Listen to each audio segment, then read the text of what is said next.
Welcome, I'm Paul, this is Dave. Cute little guy, isn't he? This is my channel's monthly compilation for the month of May 2024. Now sit back and relax, and let me show you just how deep the rabbit hole goes. Case file number 1601, written by BITCH, Use the Force, The Eternal Photograph.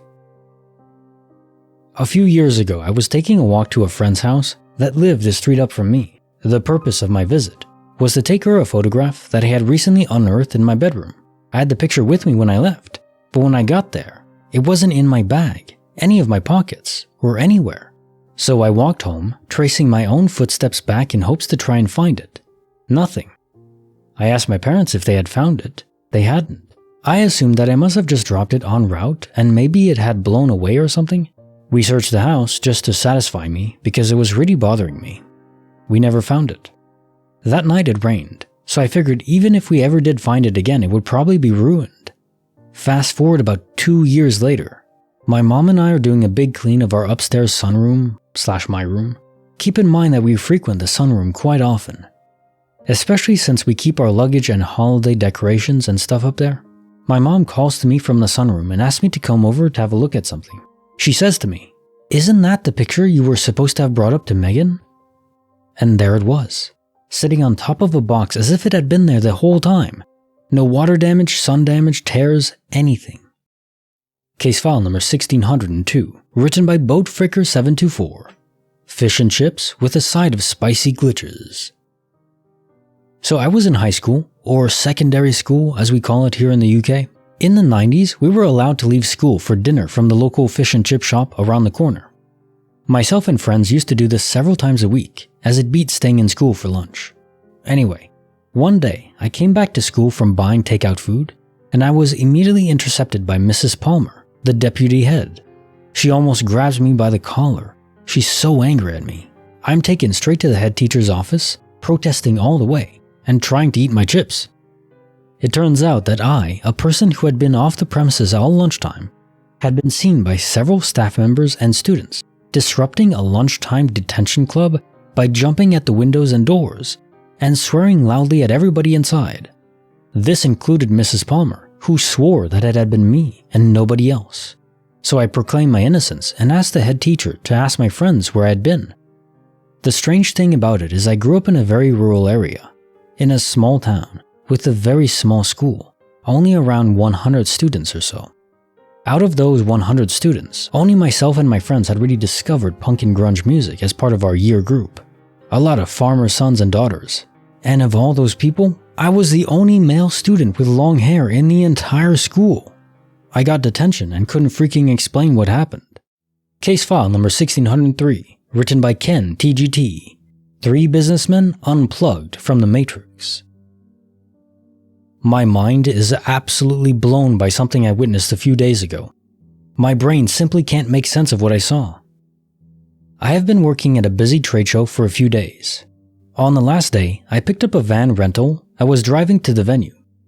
Business as usual, and I just finished a call with my boss as I was pulling up to the venue. The last stretch of road before my parking lot is typically very busy with cars pulling up to drop off people, and people walking across the road from surface level parking lots. As I make one of 2 turns, I immediately see 3 businessmen frozen in place in the middle of the road crossing in front of me. They literally have zero motion as if they were statues. Some had briefcases, others had their suit jackets open, and one was in visibility half turned around smiling, as if he was laughing in the middle of the conversation. It was windy, yet no jackets moved. Those briefcases were suspended in the air, but never swung on their handles. The one guy smiling, gesturing back, had his legs open like a beetle on the Abbey Road cover. It was so bizarre because around this frozen group of 3, other cars were passing by and people already on the sidewalks were in motion. This felt like an eternity, but probably within 4 seconds, motion suddenly resumed in this group. It was like somebody pressed play on a remote. They kept walking across the street to the venue. The guy who was turned around to someone resumed chatting it up with his colleague as he crossed the street. Briefcases and jackets and clothing moved and shifted as expected. I was baffled. I've seen weird things like this posted on TikTok of birds frozen in the air or ladies walking on the sidewalk that appeared to be glitched, and I always assumed it to be a hoax or clever editing. But once I saw this, my mind hasn't been the same since. I simply can't comprehend what I saw. Was I visualizing these people before they arrived at my destination when they resumed? Were they indeed frozen? Did anyone else see this happen? Was I simply too tired from working this trade show? And even if so, how did I see something frozen for so long before they essentially resumed motion? My head is spinning, kicking myself for not putting in a dash cam in the rental vehicle. Closest thing I can search that comes close would be this clip where a frozen lady resumes walking. In that clip, the same questions are brought up. Hair is not moving and clothes are not flowing, even though that woman is in mid-stride. But with my experience, it was a group of 3 people, and all of them were held up in time until I drove close enough for them to resume motion. If anyone has similar experiences, tell me. Case file number 1604, written by Psychedelic Sulion. The power of my mind exceeded my wildest dreams. In roughly 2002, I attempted to create an object with my mind, something simple and commonplace. I was 16 at the time and I'm 27 now. I had no knowledge of otherworldly phenomena, higher understanding of reality, or even any tangible spiritual beliefs, beyond a rational, logical, scientific approach to life. I'm not sure how I came up with this experiment, to test the limitations of the human mind and reality itself. A strange thing to do for someone who wasn't willing to entertain anything bizarre or wishful. I busted my butt off trying to visualize a pencil on my small, circular glass dining table. This went on for at least 45 minutes, maybe an hour. I really asked as much as I could from my thought processes and inner mind's perspective, trying as many different analogies as I could to understand that my thoughts are not physical, but coming from something made of matter, and thus a pencil is simply matter, irrespective of whether it came from a tree or my own brainwave frequencies. At the time, it was just nonsense in my head. This is my description of what I remember doing. Inevitably, I gave up and just released the tension I had built up, and then as if having tricked my brain, kept trying. I finally moved on, probably got something to eat, but it's not important. Upon making my way to my bedroom to use the bathroom, I noticed a pencil on my large pine table. I had been keeping it clean, with nothing ever on it, not even really knowing why I did that, other than it was fairly new. Sure enough, it's the exact pencil I had been trying to materialize. I was freaking out. I questioned my mom regarding placing the pencil in my room as an indication to do schoolwork.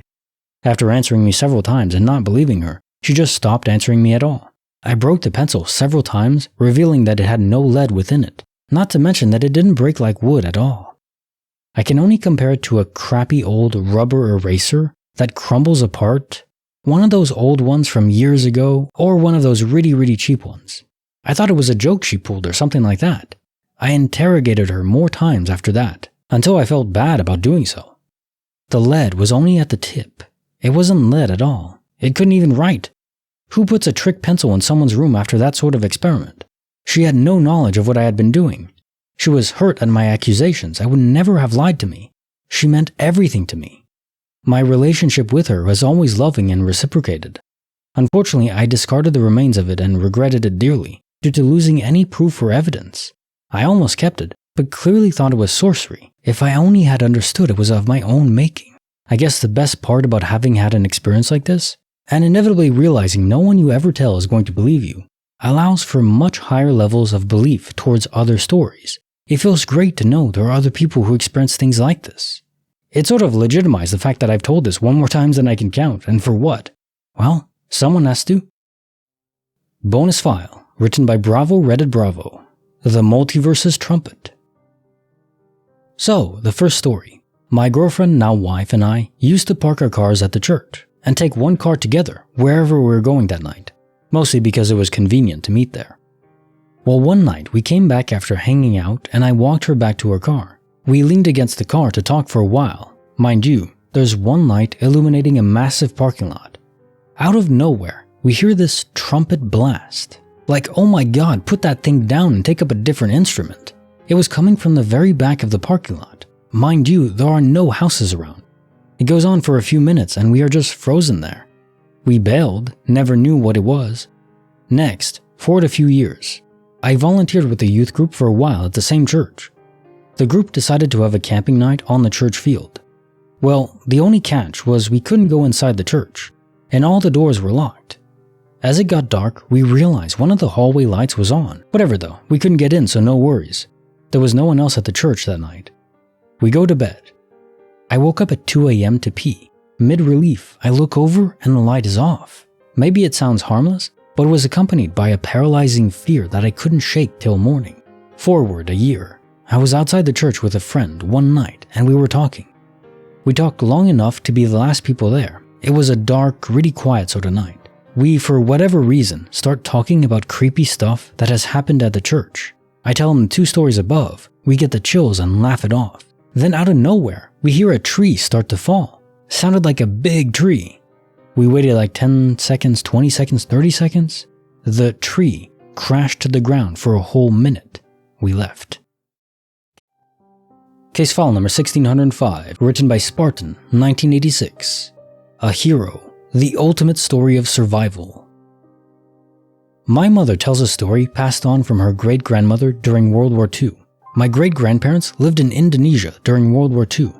My great-grandfather and his son were taken, put into a concentration camp at the start of the war by the Japanese. Apparently, my great-grandmother tells a story that during the night, a ghost of my great-grandfather appeared to her and told her the house was not safe. Unbeknownst to her, my great-grandfather had died a year earlier in the concentration camp. Freaked out by the ghost, she madly searched the house, trying to find out why the house was considered unsafe. She eventually found a communications radio hidden in a forgotten closet, the kind that had been banned by the Japanese. She quickly destroyed the radio and hid its remains. The very next day, the Japanese ransacked the house, searching for stowaways or illegal equipment. My great-grandmother, a non-religious woman, maintained to her death that the ghost saved her life. On a side note, and more of a story of pure luck, is one about the son of my great-grandfather. After having his dad beaten to death by the Japanese in front of him, he had more or less given up all hope of surviving his concentration camp.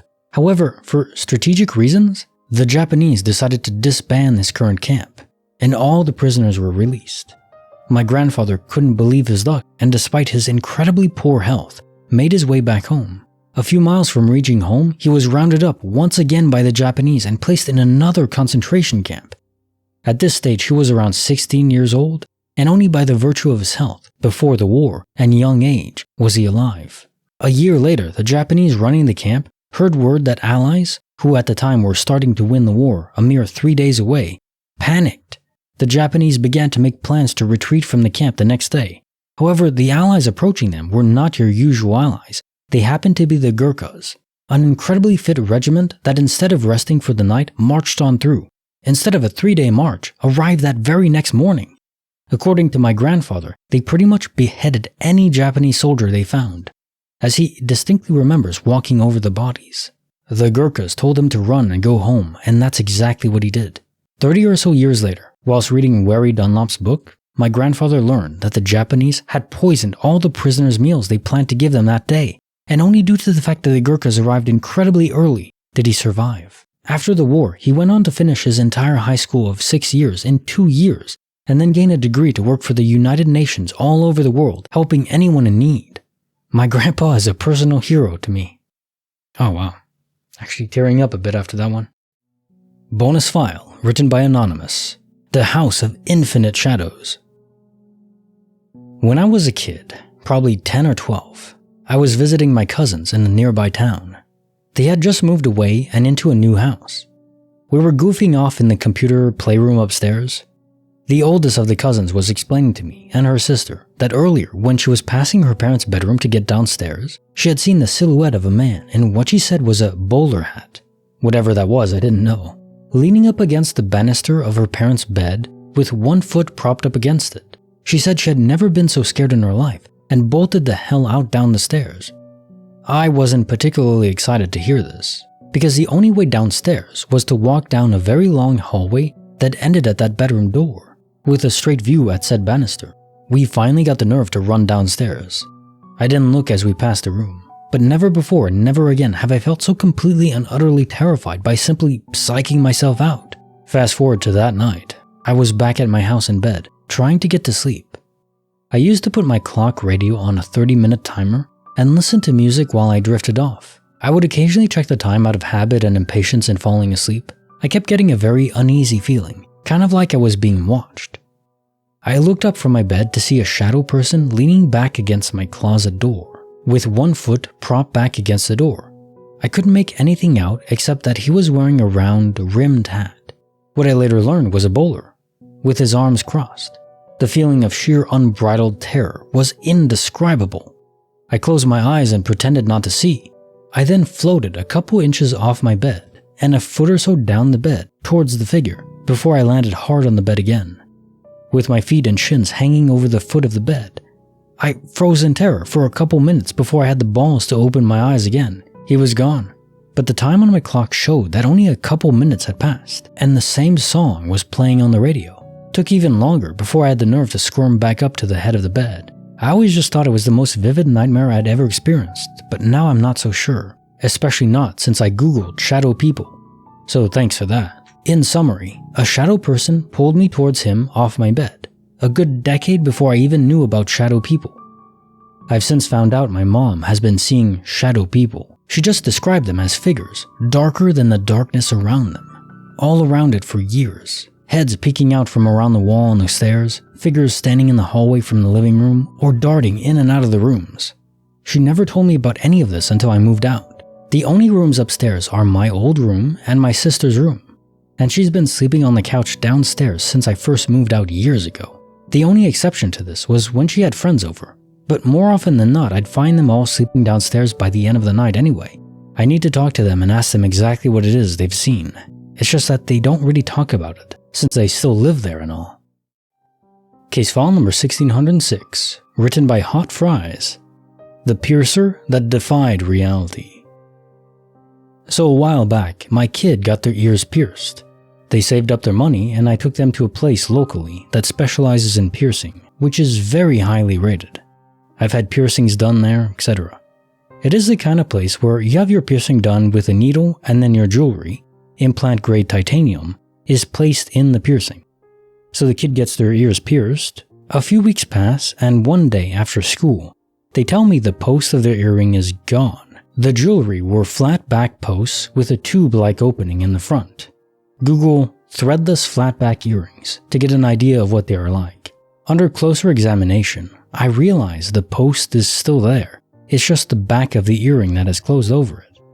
I'm not entirely surprised. I assume my kid has got ears which will heal up in hours even after being pierced for years.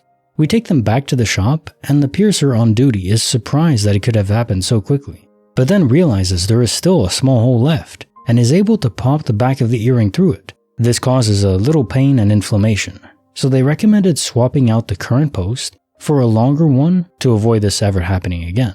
They check the other ear and say it looks fine, so we will only do that one side. They change out the post and give the old one to me in a tiny Ziploc baggie, which I placed into a pocket in my wallet. We go on our way and the ear heals normally. But then a couple weeks later, my kid starts complaining of a bump on their head, behind their ear. I took a look and sure enough, there's a red bump on their head in that little soft spot like in between the jaw and the skull. There's no wound and it doesn't look too serious. So I suggest it might just be the longer earring post on that side rubbing against their head while they sleep or something. And we agree to just leave it alone and see if it goes away on its own. Fast forward a couple more weeks and my kid brings it up again. I was surprised it hadn't gone away, so I decided to take another look at it. This time it's bigger and looks kind of inflamed and like it may have had a head on it, like a pimple. I ask if I can try squeezing it and my kid agrees. I do and a bunch of pus and blood comes out. But it doesn't seem empty. There's a weird hole. My kid is only 9.5 years old at the time, so they tell me they want me to stop messing with it because it hurts. I said okay, but I should clean it up first. I get some peroxide and a Q-tip to swab the hole, and I push it on it one last time to get any remaining blood, and something pops out. It's an earring post, but the longer replacement one put in the ear at the shop is still very much in place. I am very confused, because where did it come from? And how did it get in there? The post has 0 sharp edges. Also, I distinctly remember being given the post that was taken out of his ear and putting it in my wallet. But it has to be that post, right? Because where else could it have come from? So I go get my wallet and look inside, and the little baggie with the old post is still there where I'd put it. The one that popped out of my kid's head is identical to the one in the baggie. I'm on the phone with my kid's other parent now, trying to explain it, and they think I'm messing with them. I swear I'm not. I have no clue where it came from, or how it embedded itself in my kid's head the way it did.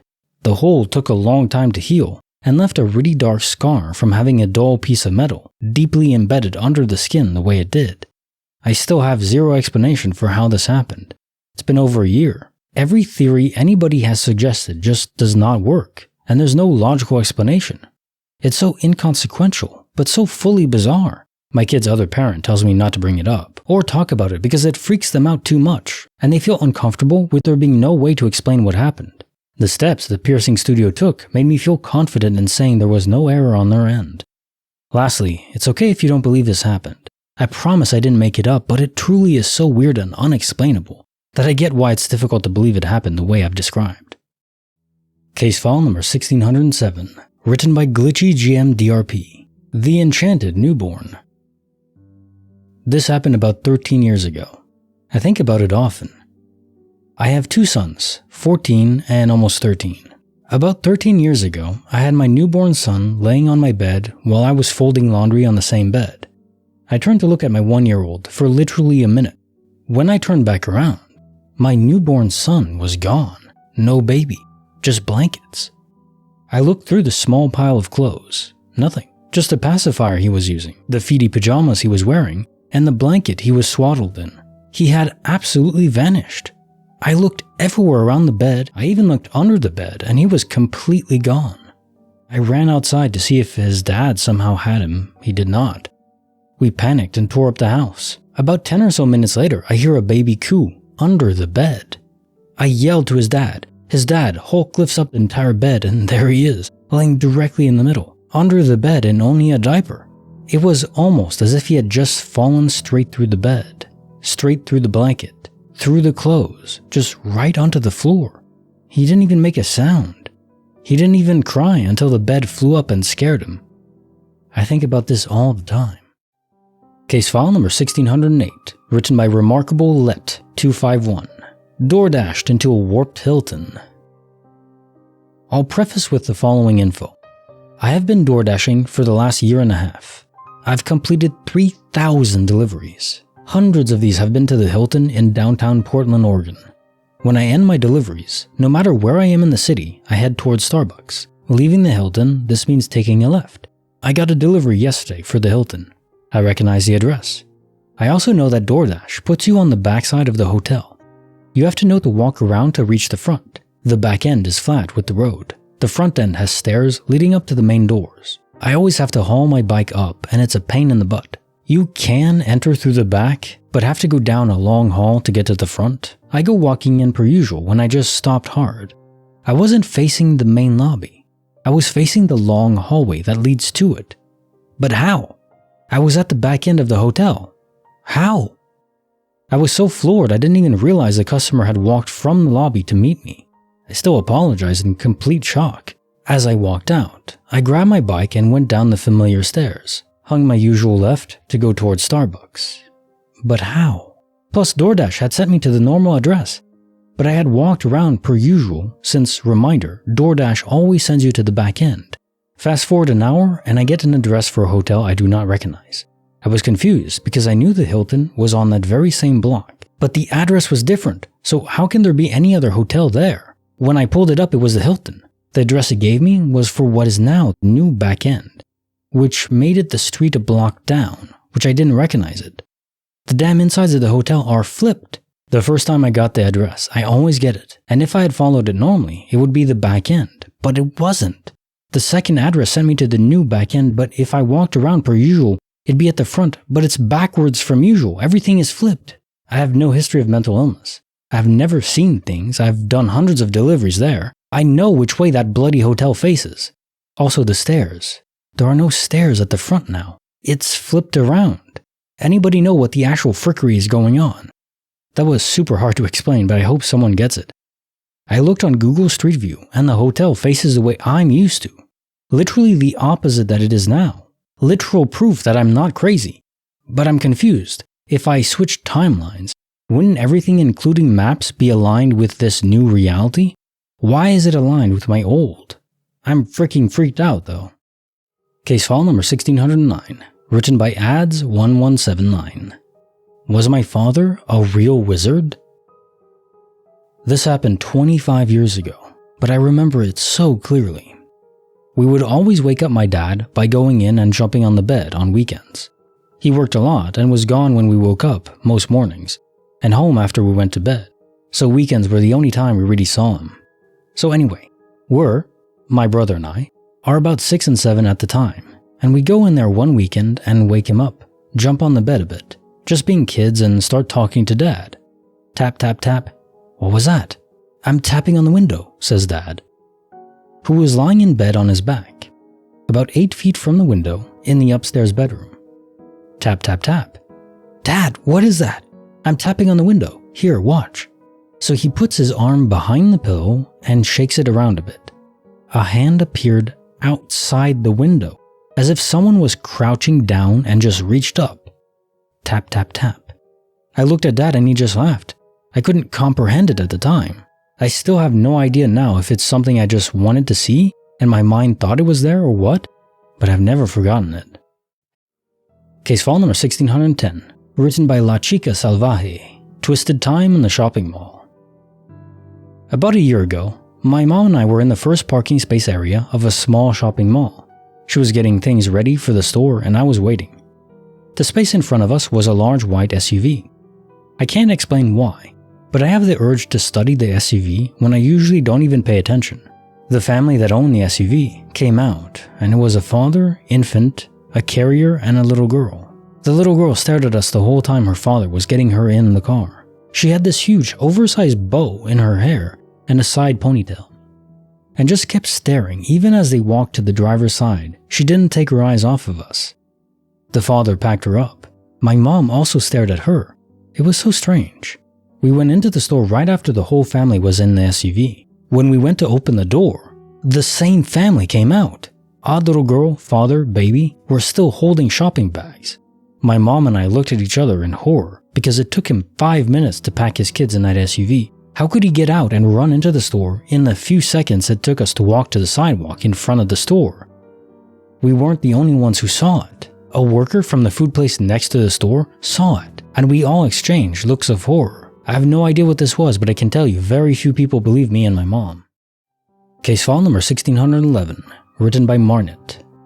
The London Step Through Space-Time. This happened while me and my dad were looking for a parking spot at a train station in London. We couldn't find any spaces and were just driving around in circles. Eventually, someone came out of the train station and walked towards a car. He looked up for a quick second and we made eye contact. We drove around again, and we saw him standing in the middle of the parking lot. And then he was suddenly gone. He didn't get into any car, and there was nowhere he could have gone. Even if he had run or walked away, we would have seen him. My dad got out of the car as he was confused that the person just vanished. He walked to where the person was standing and looked around the area, but he just wasn't there. In the blink of an eye, he just vanished. My dad even said to me, "Please tell me you saw him too, so I'm not the only one who just saw him vanish." In the blink of an eye, he was just gone. Case file number 1612, written by Annie Lou 2, my border collie, a veritable Houdini. Today, I may have experienced a glitch in the matrix while walking my dogs. One of my dogs, a border collie, sometimes pulls on her walks. Because of this, she is always walking in a harness. It goes over her head, wraps under her chest, and clips closed on both sides of her body behind her front legs. It fits very snugly on her. My border collie is walking on a 6-foot leash, attached to the harness. There is no way she can easily come out of the harness when she pulls or when standing still. The only way it may be possible for her to get out of it is if she backs away from you, while she is looking at you with significant force. And at the time when you put the leash towards yourself, i.e. like playing tug of war with your dog, in this extreme case the harness could potentially pull over her head. Anyway, today it was raining lightly. No other people or dogs were around. Both of my dogs were relaxed, sniffing along a fence after walking for about 1.5 kilometers. As I said, she was relaxed. The leash was slack, and she was about 4 feet from me. When she finished sniffing a particular spot, she turned around 90 degrees towards me and popped the harness on the ground next to her. It was all clipped together and still in the shape of her body. The only difference was that she was not in the harness. I was not talking on my phone or looking at the screen or daydreaming. I was just looking at the dogs to make sure they didn't pick up and eat any crap off the ground, as my dog sometimes does. It was like I blinked and she was out of the harness. I'm not a big Matrix believer, but thinking back on this event, the blink I experienced just before she popped out of the harness seemed to be more significant than a typical eye blink that lasts a microsecond. It was not a long blink, but for some reason my brain keeps thinking back to that blink, which seemed different. I keep wanting to describe it as a thicker and darker blink. Hard to understand and explain. Anyway, do you think this could be a glitch in the Matrix, or am I just losing my mind? Case file number 1613, written by Calculating Coyote, about my sister's soul. In 2020, me and my family moved into the house we live in today. It's a Victorian house and is fairly large, and for 6 months straight, we kept seeing my younger sister all over the house when she wasn't home. It started with my dad seeing her in her room with her legs dangling off her bed, but when he turned to ask her why she wasn't at work, she disappeared. Then on 2 separate occasions, I saw my sister walk past my studio door and go downstairs when, again, she wasn't even home. 4 months into our move, my mom was washing dishes and my sister walked past her. And when my mom asked something, my sister even replied, and mom watched her walk out into the garden only to find out she had been out all day with her friends. The weirdest experience, however, that we always talk about was when I was in my room and got a call from my parents to ask her what she wanted from the takeaway. So I come out to see her standing halfway up the stairs. I ask her what she wants from takeaway, and she doesn't even reply. So I ask again, and that's when she does reply, but behind me, from her bedroom. So I'm frozen, staring at this person looking up at me on the stairs, and I say, "Sister's name? Are you in your bedroom?" "Yeah, why?" And I just slowly walk backwards into her bedroom whilst keeping an eye on the person on the stairs, who now is slowly fading. I close the door and my sister sees I'm freaked out, and when we open the door again, nobody's there. It happened at twilight, so I like to think it was just a fading sun playing tricks on me.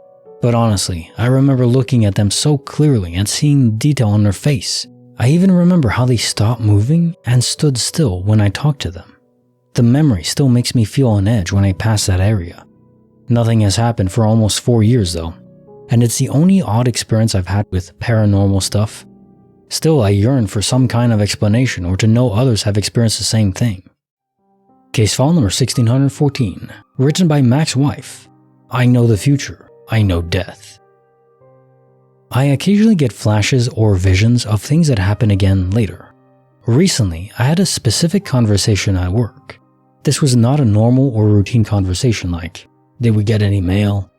It was an unusual circumstance that led up to it, so I knew how it was going to go down, and it did exactly that way. On the creepy end of the spectrum, I saw myself at a friend's funeral while he was still alive. He died unexpectedly a few weeks later. I knew that a client of mine would die within a year, and he did. At the time, he appeared perfectly healthy, but within the year, he was diagnosed with cancer and passed away. I know that one cloudy morning, I will get the call in my car that my stepfather has passed away. He's in his 70s and suffers from Parkinson's, so this one isn't that paranormal, I don't think. The creepiest one has yet to be fulfilled, and that is an image I have of a blue pickup truck on the wrong side of the road, coming straight at me. Case file number 1615, written by Makes Kid Skill, the freckle that collapsed my mind. My wife has a freckle on the palm of her hand. It was under her left thumb, about the size of a pea. I love that freckle, would kiss it, name it, joke around about it. We've been together 20 years. We got married when we were 21, back in 1994. About 2 months ago, I was looking at her hands and her freckle was gone. "What happened to your freckle?" "What freckle?" I get a little freaked out and say, "The one you've always had on the palm of your hand." I grab her hand and look closely, and there's a faded scar where the freckle was. She tells me she had a freckle there and that she had it removed about a year before she met me. She said it popped up really quickly and it freaked her and her mom out because it appeared so fast, and they had it removed and tested for melanoma, negative. I remember that freaking freckle. I remember kissing it and touching it when I would hold her hand. Like I said, this happened 2 months ago and I cannot shake the feeling that somehow my consciousness slipped sideways into a very similar universe to the one I started out in. But I feel like the people around me aren't really the people I used to know. It's very disconcerting. And if I didn't have really awesome compartmentalization skills, I could see this really driving me crazy in short order. Case file number 1616, written by Glitter Rage. The Girl with Two Names. Last year, I volunteered at a day camp. One of the volunteers there in the first week was a woman a little older than me named Leah. The first day I met her, I knew it'd be easy to remember because she actually had the same accent and a similar look to someone I knew before named Leah. We wore name tags every day. I spent the second day sitting across from her at a table. I know her name was Leah. There was another girl my age called Ellie. She didn't volunteer much in the first week. She looked very different from Leah. I didn't interact with her as much as I did with Leah, but I knew who she was and what she looked like. Remember, we all had name tags, it was easy. Day 1 of the second week, Leah is working, Ellie is not. The director says something to Leah and calls her Ellie. I thought to myself how embarrassing that was for the director, but Leah did not correct her, and then I hear it again. And the next time I work face to face with Leah, her name tag says Ellie. I'm telling you, for the next 3 weeks of camp, Leah and Ellie, I never saw Ellie again. But there was Leah in Ellie's name tag, with no one else noticing the change. The Leah name tag stayed in our name tag bin, and there was never a Leah again. People dismiss this, and it sounds ridiculous. The very obvious answer is me mistaking the woman's name that first week because I associated her with someone else I knew. But I know Ellie was Leah that first week. We wore our name tags all the time. If I saw her wearing it, I would have noticed the mistake. I interacted with her face to face, name tags out. It is the only time I've ever really felt this feeling of there being a glitch, which I was the only one aware of. I'm sure that woman changed names. Case file number 1617, written by Your Safe Word is Harder. My entire lifetime was fake. Many years ago, I woke up after what was easily the most vivid and detailed dream I'd ever had. In this dream, my life had simply gone on and on. I got married, moved, changed jobs, had a house, kids, etc. Nothing out of the ordinary. Then suddenly, I woke up and I was back in my small Boston apartment lying next to my girlfriend. And it was like a large part of my life had never happened. The closest way I can describe it would be the feeling you'd get if you woke up one morning and found yourself wherever you were 15 or 20 years ago. Everyone you'd ever met in those years never existed. Every life achievement you'd had was a lie. Every memory was false, and your entire life had been instantly rewound back to a random moment many years in your past. I was so shocked and traumatized by this that I remember waking up and sobbing uncontrollably for hours, like I was grieving for the death of all my family, which in a way I was.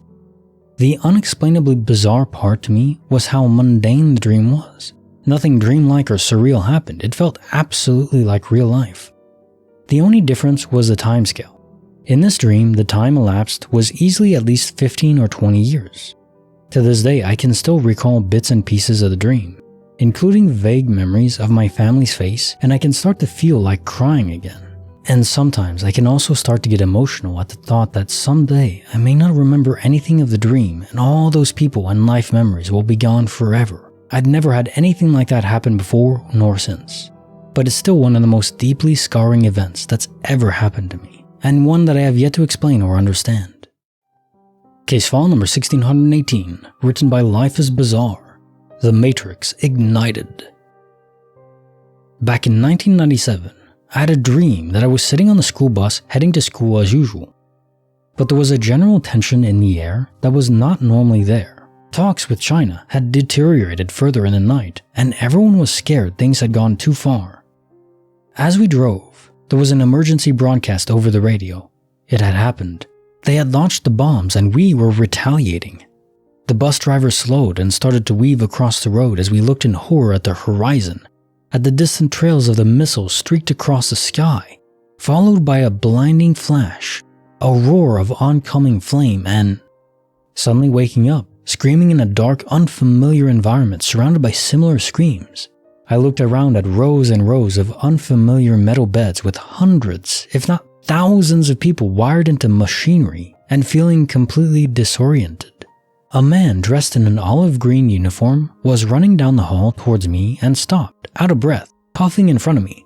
"What the hell happened there?" he asked, looking around in shock at everyone, the majority of which were still screaming. I managed to choke out, "Global nuclear war. Everyone is dead." Christ, they warned us this might happen. Bloody programmers. A little too close to home, right, sir? No wonder everyone is so worked up. Give me a few moments, okay? He started to talk into a small walkie-talkie-like device on his wrist. As he did so, I had a fleeting memory pass before my eyes. The year was 27-something. There were 40,000 people on board to somewhere else. We couldn't go home. It was unbelievable. I looked down on my hands and they were older than they should have been. Do we have long to go? How's the ship doing?" I stammered out. "I don't remember, sir. It'll make it harder to go back under." Then with a small smile, "But it's good to see you. They reckon they still have another 20 years or so, but we are having a good time." The walkie crackled into life, and the man nodded. "Okay, they've changed the simulation. We're going to do a mass restart." The screaming started to fade out almost immediately. "We are taking you back to the start of the day. Don't worry, it's just going to be a bad dream. Stay sane in there, okay?" And suddenly, I'm awake in my bed. No war, no nukes, everything proceeded as normal. Watching The Matrix a few years later, and that dream suddenly resurfaces. When he woke up and looked around, I had chills. Case file number 1619, written by 888 miles per hour. The Cafe Triplets. First, let me explain that I'm Portuguese, and in Portuguese, while trimegio means triplet, and quadrumegio means quadruplet, and so on, Gimeo can mean both twin and be a catch-all term to mean any number of siblings from a multiple birth. So the discussion my friend and I had with our friend may sound awkward in English, but it made perfect sense in Portuguese. Some 12 years ago, I was in college. It was a hot, sunny day, and I was hanging out with some friends in a cafe on campus.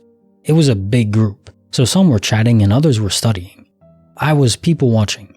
Suddenly, a girl with long brown hair runs by, wearing bootcut jeans, a large brown belt, and a white peasant shirt. I'll never forget those clothes. Seconds later, a girl looking exactly like her, with the same hair and the exact same clothes, runs in the same direction. Moments later, a third girl, once again the mirror image of the first two, and wearing the same ensemble, runs by following them. I turn to my friends to see if anyone notices, and sure enough, my friend A is staring at the place the girls had passed by, jaw slack, and his eyes almost jumping out of their sockets. "Did you see that?" I ask. A nods. We turn to the main building, where the girls had run into, and see our friend M chatting with one of the girls. She bids him farewell, and we run up to him to figure out who the hell she was. Apparently, she was an old childhood friend of M. "Is she a twin?" A asks, placing the question I was dreading to know the answer to. "Yeah," M says, laughing. "Why? Did you see them together?" We start laughing too, relieved. Of course, there had to be a logical explanation for it. I thought we were hallucinating, I say, and M nods, understanding. "Yeah, it's silly that they still dress the same even when adults. Their parents must have started the trend. It's silly, isn't it? It's acting like they're the same instead of different individuals. Plus, it's so impractical and expensive, always buying 3 sets of the same clothes." And this is where everything went weird again. "What do you mean?" asks M. "You know, the triple stuff," I say. "Instead of dressing 3 kids with the same clothes, you'd just dress 1. "No," says M. "What do you mean by 3? They're twins, not triplets." We get into a huge argument. A and I are sure M is messing with us, while M claims we're the ones messing with him. He ends up calling his friend, who assures us she only has the one sister, while side-eyeing A and I, because who the hell are these strangers claiming to know more about her family than she does? We never figured out who or what the third girl was, nor which of them was the fake twin. Case file number 1620, written by Special Stage on Edge. When the Sky Ripped Open. This actually did happen. This is not fiction. I still find myself reluctant to tell what I saw. It is something that I have never told a stranger, and I have never heard of anyone else who has experienced anything close, and it is nonsensical. The incident happened on a clear summer day in Northern California in the late 90s, not far from Travis Air Force Base. A friend of mine wanted to see some car rims that another friend was selling. He lived 1 street away, so I went with my friend. There was a group of guys talking about the rims. Since I wasn't interested in the haggling, I walked to the edge of the driveway to wait. Another guy who I was acquainted with from the group walked over with me. We were looking at a small prop plane that was flying several miles away. There wasn't a cloud in the sky when a part of the sky started to glitch and warp like it was shorting out. It was massive in size. From the center of the glitch, a cloud-like structure started to form from nothing. It began to swirl horizontally with the bottom facing us. It started to grow in size like a sideways tornado. It grew larger and larger. We both looked at each other, and he said, "What the hell is happening?" It started to feel out of place. Nothing was registering that this could happen. My known reality was being shattered. We were transfixed by it. As we kept watching, another part of the sky began to glitch to the upper right a lot further away. It looked like a huge piece of the fabric of space was trying to rip open right in front of us. A long vertical line materialized. In an instant, it was open. It was massive in size. It looked like a parallel universe had been opened. You could see the edge of this world and the difference past the opening, but I can't describe it. There was a huge void on the other side. We were peering past the curtain. It was as if looking into another dimension. This is where it doesn't make sense, like any of the others. A huge battleship slowly appeared in the void on the other side of the tear, as if uncloaking. It was floating in nothing. It was larger than any ship on Earth, but looked man-made. The ship had more levels than any ship I've seen, turrets and weapons. It was gray with no markings whatsoever. It looked like a ghost ship, something the Navy might have built, but couldn't. I was able to look at the different areas of the ship. I didn't see any signs of life. It hovered there for what seemed like 10 minutes. I got the feeling we weren't supposed to see this. Then the opening slammed shut in an instant. Everything was back to normal. The sky returned as it was before, as if nothing ever happened. I looked at my friend and said, "Did that just happen?" He nodded his head yes. He was so freaked out, as I was. He then had to leave with his friends. I kept wondering what to do now. How do I process this? Who can I tell? What difference would it make? Would anyone believe me? Several days later, I wanted to talk to him about it, and he said, "Nope, I don't want to talk about it. We have never discussed it to this day." It left me questioning my reality. It happened, and I don't know what happened. Many people have seen flying objects, but not this. It has left me perplexed and alone. I've always wondered if that prop plane saw it. Nothing was ever reported. More people should have seen it. Was it some type of Philadelphia experiment? The ship USS Eldridge looks nothing like what I saw. What's the closest explanation that I can come up with? Teleportation experiment that went wrong? It didn't look like any type of alien ship, and it also didn't look like anything humans could build. I don't think I will ever know what it was. I'm no expert on these types of experiences. Does anyone have any idea what it might have been? Has anyone else heard or seen anything similar? Case file number 1621, written by Adventurous Leg 7471, The Dancing Streetlights. I lived on a street, and about 80 meters from me a very old Church of England.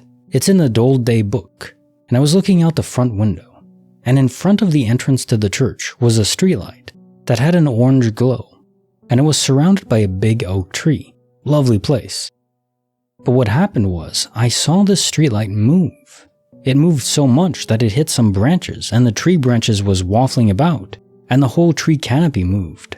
The pole moved that much that it looked like it had been toppled and pushed over. It was that dramatic. I shouted to Mum, "Mum, some naughty kids are pushing the streetlight over." I saw all the pole and the top of the streetlight move in its arc to nearly the floor, then straight back up and again to the same place. Granted, I couldn't see the ground level as there was a hedge, a thick enough hedge that you couldn't see if anyone was there or not. But naughty kids pushing it over was the only likely conclusion. So I went to get my shoes on, and we went to take a look at what damage these naughty kids had done. Naughty bloody kids, we was saying as we walked. We walked the 80 meters or so to the streetlight. We get there, and there's no sign of any damage. The streetlight was firmly cemented into the ground. No sign of any disturbance around the base. We even tried to wobble and push it ourselves, and it wouldn't even wobble in the slightest. It was solid. There's no chance kids or an adult could have moved it. It still haunts me to this day. I know what we saw. Case file number 1622, written by Tolerable Intolerance, The Mountain Guardian. When I was a kid, I went to a summer camp, the same as most kids my age at the time. This particular camp allowed you to stay for multiple sessions. So one year I asked my parents if I could do 2 sessions that year. They agreed. Between sessions, you had a weekend where you mostly got to do random activities, with the other kids that stayed between also. This camp happened to be in the old, otherwise unused mountain campus at a college, near where I lived, and there was an old house on a mountain that the person who founded the college used to live in. This particular weekend, we decided we would go up to the mountain to see the house. We had fun seeing the house, and then it started looking like it might storm. So we started back down the mountain. About halfway down, it started raining, and next thing we know, this car comes down the mountain road behind us. Oddly, I never heard the engine running, and there had been no cars up at the mountain house, and there was literally no one else up there, and the man inside offered us a ride down. When we got to the bottom, he let us out, and we started discussing where we were going to go to wait out the storm, since most of the buildings at the camp were closed during this time frame. We had been standing in the middle of the road, and one of the kids said, maybe we should get out of the road so this guy can pass. Then we looked back to where the car had been, and there was nothing there. We never heard a car drive off up the hill or anything, and he could never have slipped past us because it was a 1-lane dirt road with big ditches on either side. Later, a tornado actually set down and went right up that mountain straight through the road we had been going down, and would have been probably in our path right when we would have been walking down the last bit of the road before getting down the mountain. That crap bothered us quite a bit. We found out later no one had checked into the campus during that time, and no car matching the car's description had gone on the campus grounds that day either. It was a closed campus, though a few people actually did live back there. None of them matched the guy's description, nor had the same car. Case file number 1623, written by Unbelievable27, When Reality Bends Around a Mysterious Rug. Did I slip into a different dimension involving a rug? 2 weeks ago, my daughter and I went to her favorite store. She found a black round fluffy rug with a white pentagram on it. There was only one, it was in the new to store section, and there weren't any similar rugs. I said that it was pretty cool and would look great in her room, so we'd think about getting it another day, and we left. 3 to 4 days later, my daughter remembered she had a gift card she got for Christmas, and asked to go back so she could buy the rug. We go to the store, but the rug is gone. We asked someone working there, and I described the rug. They said they had sold out, but another store had one. She was checking the computer as we spoke.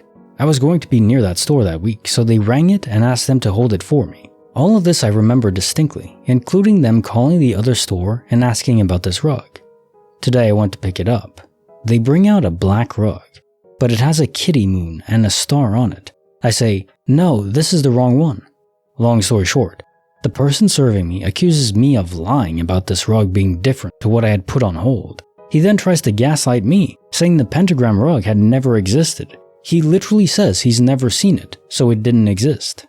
I asked why he was accusing me of lying about a rug of all things, and that clearly someone had just made a mistake. They'd put the wrong one on hold, and now this store was sold out of the one I wanted.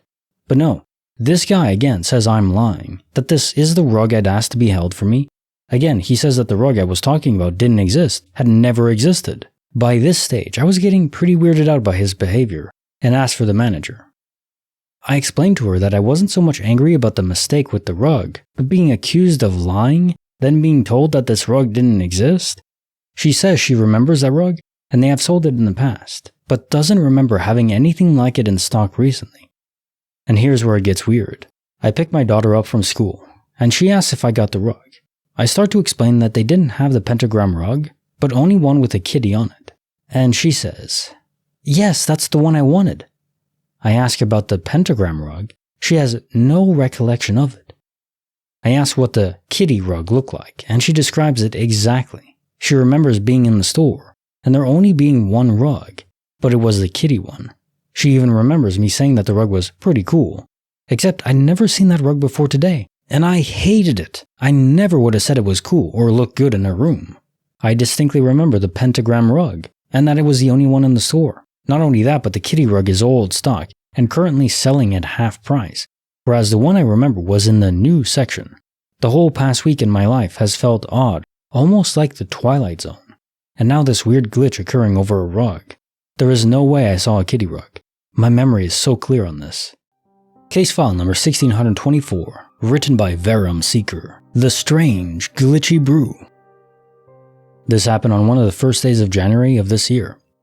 It might not be impressive or the typical type of mystery, but to this day I keep thinking about it. I'm still baffled.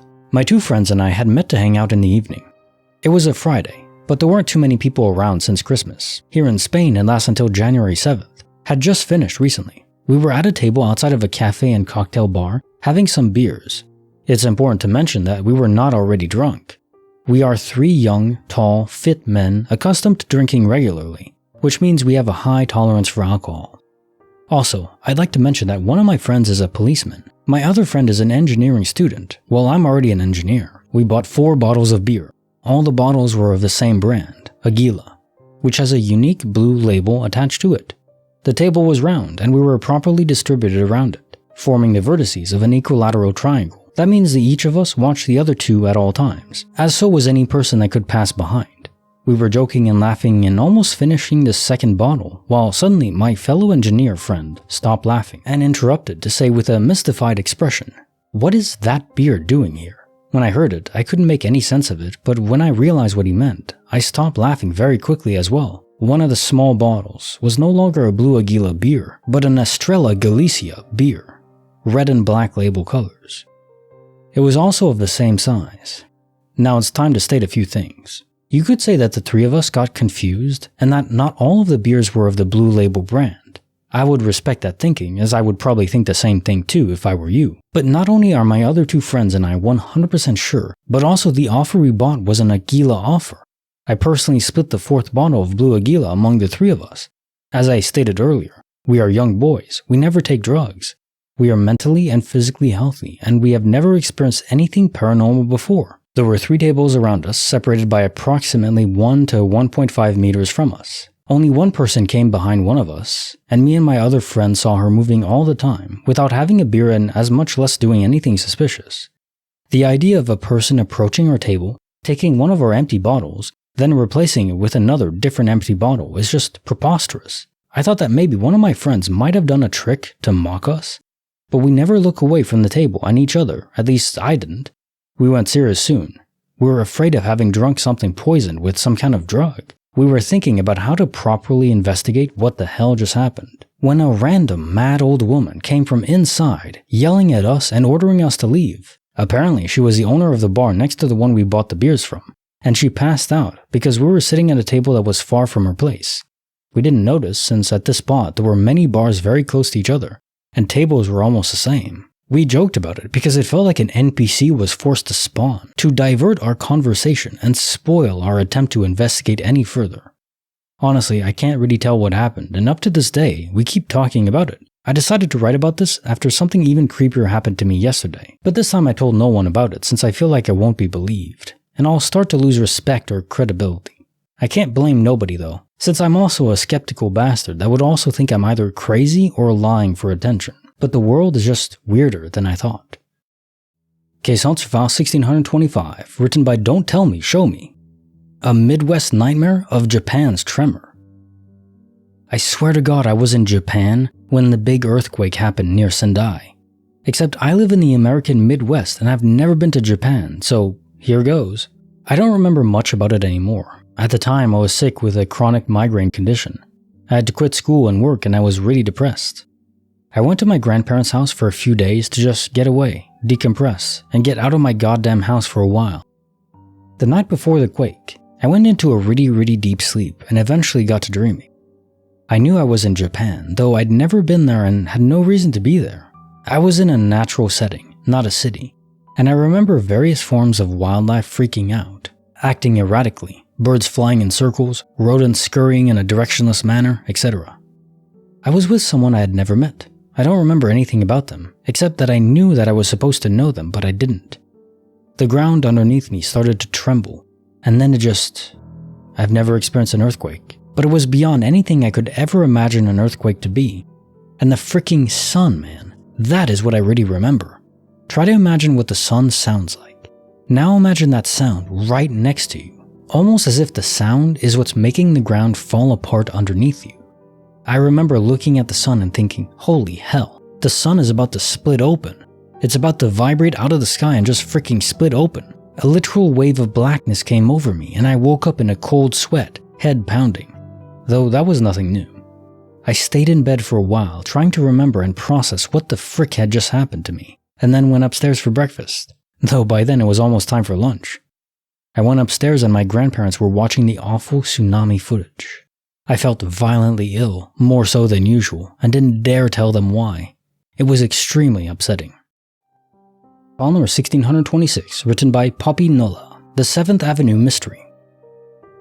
I'm an actor and had just left an energy class. We were working on how to call in certain energies and open and close chakras in order to help us access different emotions for characters.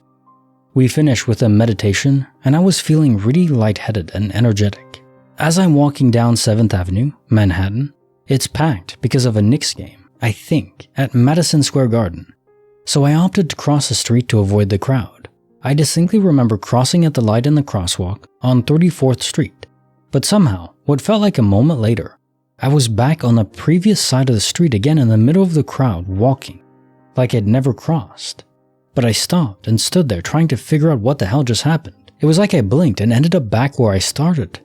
I stood there and retraced my steps over and over in my mind. I couldn't come up with a plausible reason. What's more strange is that today, only 24 hours later, I have a hard time remembering crossing the street at all, like that memory's just gone, though I remembered it clearly yesterday. Has this ever happened to anyone else? Case file number 1627, written by Vectorman 1989. When I was maybe 10, I was in the bathroom upstairs in my house. I think I was about to get in the shower, when suddenly there was this awful noise from the other side of the door. It sounded like someone was using a roll of duct tape to seal the gaps in the frame. With gusto, I shouted first, then gradually started screaming for my mom. My mom took forever to respond. She came up the stairs and opened the door. There was no tape. My brother had been downstairs apparently, and there was no one else in the house. Whether I misheard something else, hallucinated the whole thing, my brother being a dick, or was just some fricked up glitch in the Matrix, I will never know. Bonus story I remembered. When I was about the same age, I was walking home from school past the village hall. There's often events, clubs, etc. going on, and the front doors are open so you can see into the building. One day, as I was walking past, there was a group of people in the hall. I only glanced in as I walked by. I didn't see or hear anything really. When I'm about 20 feet from the door, this guy in a red jumper and baseball cap comes out the door, starts following me. I only live maybe 200 meters away from the hall. At first I thought he was just leaving the building, but I can hear him catching up with me, and something really didn't feel right. I pick up the pace a bit and kind of speed walk around the corner up my street. When I turn around, I see him looking at me and saying something into a walkie-talkie. At this point, I lose my crap and sprint the rest of the way home and burst in the door. I tell my mom about him, but she says I'm overreacting. She didn't want to go down to the hall and ask any questions. My dad was away working, so we never found out who this guy was and why he followed me looking into the hall. Case file number 1628, written by Verum Seeker, Midnight Secrets and Shadows. It was midnight and I was on my way back home just like any other night. Unfortunately, on this occasion, I was walking alone. My route back home usually goes through an alleyway located between an old convent school and a block of flats. I've never seen anything strange, nor have I heard of anyone seeing anything anomalous, but this time it was different. I was approaching the entrance of the alley when I suddenly noticed a shape, a tall man in dark clothing, possibly with a hood, walking towards me, and I guess that the person was black. But I'm not sure since it was 20 or 30 meters away and I wear glasses. So I'm not the best at picking up precise details in the distance. Despite that, even though it was subjective, I somehow felt the shape was staring directly at me, and that feeling wasn't pleasant at all. No one else could be seen, and I was the only one walking through the alley. I felt a bit startled. Although where I live is a tranquil place, getting mugged is always a real thing. This person was already inside the alley and kept moving towards me for a few seconds. I would say he reached between 1/3 and half of the total length of the alleyway, approximately 45 meters long. Then I quickly looked down, and when I looked in front of me again, there was no trace of the eerie person, absolutely nothing. Just the empty passage and a teenage couple walking hand in hand in the background on the adjacent street. I didn't look away for more than 0.75 to 1 second. I didn't feel scared, I was just utterly confused. I hastened my pace to peek around the corners, and when I reached the end of the alley, I saw no sign of that person. The next perpendicular street was 40 meters away from the exit of the passage. I've made the measurements using Google Maps. So this person should have walked back the 15 to 23 meters covered inside the passage in 1 second. With a conservative estimate, 15 meters in 1 second, he would have had to run at 54 kilometers an hour. I checked for any doorway or entrance between the shape and me, and there's only one. It's a run-down, decrepit wooden door from an abandoned ancient house. I tried to push it open, but it wouldn't budge. The lock was so old and unused that it was corroded by rust. It looked like it hadn't been opened in decades and probably would have taken a long time to open, accompanied by a loud creaking sound. It's hard to believe the shape took the keys and opened the door quietly. Case file number 1629, written by Infectic. Grass isn't supposed to glow blue, right? Okay, this happened back in May. I was with my girlfriend and her best friend. The friend's house backs into a public park. We're just chilling in the park before they go back to our house for the night. It's about 11 p.m. and it's pretty damn dark as there's no streetlights around. Because it was so dark, I knew I could go for a quick pee in the park as I was confident I wouldn't be seen. We're sitting in the corner of the park. I walk over to the fence and relieve myself. As I'm walking back to the girls, something on the ground catches my eye. For some reason, a small patch of grass and dirt is glowing neon blue. Not extremely bright, but enough to be visible. It's just one small patch, nowhere else. It confused me, so I called the girls over and squatted down, staring at the grass like a weirdo. My girlfriend asks what she's looking at, probably judging me immensely. They both see it and quickly offer solutions. It's just a light from the house or street. I test the theory and cup my hands over it and look under my hands. I'm now practically laying on the ground. The light isn't obstructed at all and in fact look brighter. My girlfriend's friend kneels down and has a look. She sees the same thing. My girlfriend overlooks in shame as we inspect the dirt. The friend stands up. Oh, you know what that is? Kids have come through the park and dropped that glow-in-the-dark paint. She walks away as if she easily debunked it. I dig with my fingers into the dirt and the glow is still there. I announce my findings. The girls, fed up, walk over one last time. I stand up and that's when we see something I'll never forget. I'm pointing at the ground where I dug, and as we're looking at it, the glow quickly shrinks into a tiny point in its center and then vanishes. I get a spike of anxiety and scream out, "Look at that crap." My girlfriend goes, "Okay, what the actual hell?" And we all look at each other stunned. My girlfriend's friend walks away going, "Nope, nope, nope." They both proclaim they don't want to talk about it anymore. It's like we weren't meant to see it and it was patched. And to this day I get shut down if I mention it. No drugs or alcohol were consumed that night. Case file number 1630, written by Frequent Principle 28, Scrubbing Through Spacetime. So, for the past few days leading up to Eid, which is the end of the Ramadan fast, my siblings and I do this thing every year where we would strategically plan when to wash the dishes, so that we wouldn't be the ones to wash them on Eid. Because I kid you not, every single dish inside our household would have been used on Eid. Plenty of dishes would have to be cleaned up. We do not have a dishwasher.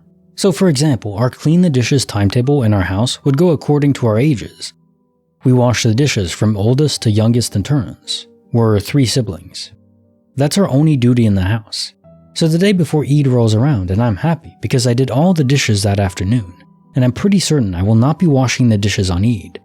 Since I'm the middle child, it is now my younger brother's turn. He washes the dishes after dinner the night before Eid. Usually, he leaves it until the next morning because he couldn't be bothered. But now my older sister will have to clean the dishes on Eid. Okay, that's sorted. I'm happy. Only my parents stayed up the whole night making a variety of desserts for when my family visits on Eid. So there are a few dirty dishes. The morning of Eid rolls around and my older sister takes this as an opportunity to clean up those little bits of dishes and it would make her turn fall away. So guess who's going to wash the dishes once the day of Eid ends and all the family has finally left, leaving 3 tables full of dirty dishes? Me. This is where the glitch comes in. The day has ended and it has quieted down. I'm left standing alone in the kitchen in front of hundreds of dirty dishes. I start cleaning, cursing under my breath murmurs of child labor. This is just a joke. Washing the dishes is a basic thing to do. So I'm scrubbing each and every dish, and I finally finish, yay! I go to sleep as did everyone else. Next morning comes around and I'm woken by my annoying older sister screaming at me, "S, why didn't you wash the dishes? It was your turn." She laughed, basically mocking me because she knows she did me dirty. I literally groaned and told her to shut it when it finally dawned on me what she said. I got up and walked towards the kitchen only to find every single dirty dish still there on the counters, waiting to be cleaned up. I don't know if I'm going crazy, but I literally washed the dishes the night before. I mean, one explanation could be that I genuinely did not want to wash all those dishes, so my brain must have convinced me that I did, so I could go to sleep peacefully. But how would I explain avidly remembering scrubbing each and every dish? I literally remember it taking me 2 hours, and I went to bed at 1:16 a.m. Maybe the same thing happened to a parallel version of me, and I was just the unlucky one, and I got the broken end of the stick. I cleaned mine, and she must have gone to sleep with the dishes still dirty, and we switched universes? Case file number 1631, written by Dancing Squidward, Phantom Purrs. So for some context, my cat always sleeps with me every night, and I always sleep with my bedroom door closed. Whenever my cat decides she wants to come to bed, but I'm already in my room, she meows at the door so that I can come open it to let her in. My cat also has a very distinct, unique, and recognizable meow. It's very high-pitched and kitten-like. She's adorable. I also have no other cats in or around the house. Anyways, just a couple minutes ago, I was laying in bed scrolling on my phone before I went to sleep. I very clearly heard my cat's meow on the other side of my door, so I was getting ready to let her in when I realized she was already inside my room, literally sleeping on my legs. I would have thought I was just hearing things, but when I looked at her, she had woken up and was staring at the door all perked up like she heard it too. I am really confused because it was very obviously her meow. I went and opened the door just to check, and there was nothing there. It wasn't a sound from my phone. I wasn't looking at any videos, and it definitely came from outside my bedroom door. I'm home alone, so it wasn't anyone playing a weird prank on me, and there's nothing in the area that could replicate her exact meow right against my door. So what the hell was that? Both my cat and I clearly heard it, and it was exactly like her meow. Totally baffled right now, and maybe even a little freaked out. Because That's me and Mr. Ben. He's adorable, but you know what? He eats a lot. So if you want to help me support him and support the channel, go over to my Patreon and check it out. Link is in the description. Now onto the story. Bonus file written by Nevada Drifter, The Tale of Nellie. I have always loved exploring abandoned buildings in the American West, mostly ghost towns, abandoned mines and such. But old ranch houses and other buildings can be interesting too. In 2005, I was in central Nevada, heading for a week-long exploring trip. I had passed an old house on a large, former ranch property that I know had been inhabited just a few years earlier, but now appeared to be abandoned. No cars on the property, about half of the windows boarded up, etc. The front door was open, so after shouting out for any inhabitants with no response, I walked into the house. It had seen other visitors before me. A few windows were broken from the inside, and many of the few belongings left behind had been rummaged through and strewn about. I walked upstairs and began walking from bedroom to bedroom. Pack rats had begun their takeover, and their droppings littered the floor. I walked into what was once decorated as a little girl's room. There was a cheap brass bed frame. The mattress had slid partially off the frame and onto the floor. Some clothes and toys sitting around would lead me to believe the girl was quite young. I peeked into the small closet, which was bare with the exception of a few wire hangers left on the rod. When I turned to leave the closet, there was a girl, around 5 or 6 years old, sitting on the bed, which had somehow had the mattress return to its normal position. She said, "Hi mister, what are you doing in my room?" I panicked and immediately realized that the house wasn't abandoned. It was just that the family living there was living in extreme poverty. I began apologizing and explained that I yelled hello, and nobody answered, so I thought the house was abandoned. "It's okay, mister. Mommy isn't home. I haven't been here in a long while. Maybe you could help me find her?" She stood up, walked towards the open window, and sat on the ledge, looking out on a vast empty field of sagebrush. I asked her to come downstairs with me and we would go find her mother. She started to stand up from the window, but turned around suddenly and said, "Oh no, he's coming. I have to go, mister. He's coming. You should go too." She then kicked her legs over the windowsill and jumped.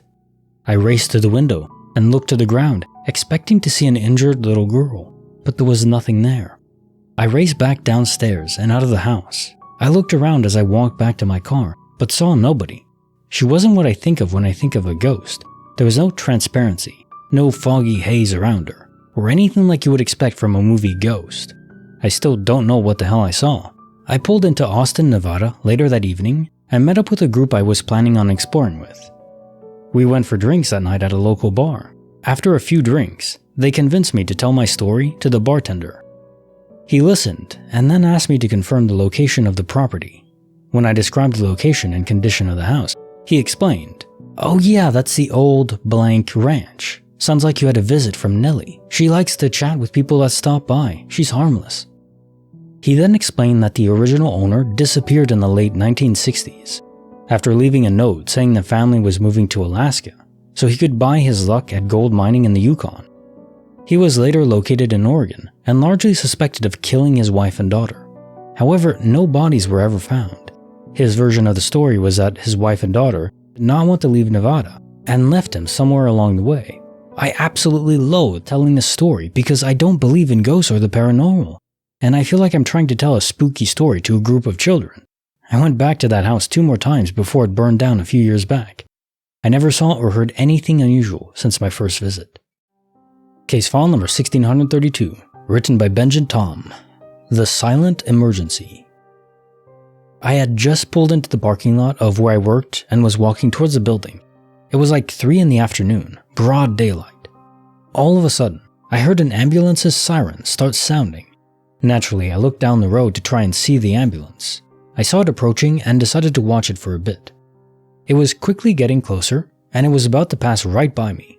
However, there was a large SUV waiting to turn out of the parking lot and onto the road, blocking a few meters of the road from my view. The ambulance passed behind the SUV, probably about 50 feet away from me at most, and I vividly remember the siren becoming completely silent in that instant.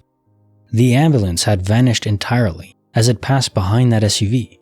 I was so confused. The road did not have many cars on it at the time, and it was broad daylight. I did a triple take and made sure I didn't just miss it. I had a clear view of the road going both directions, and there was no more ambulance to be seen. No more sirens either.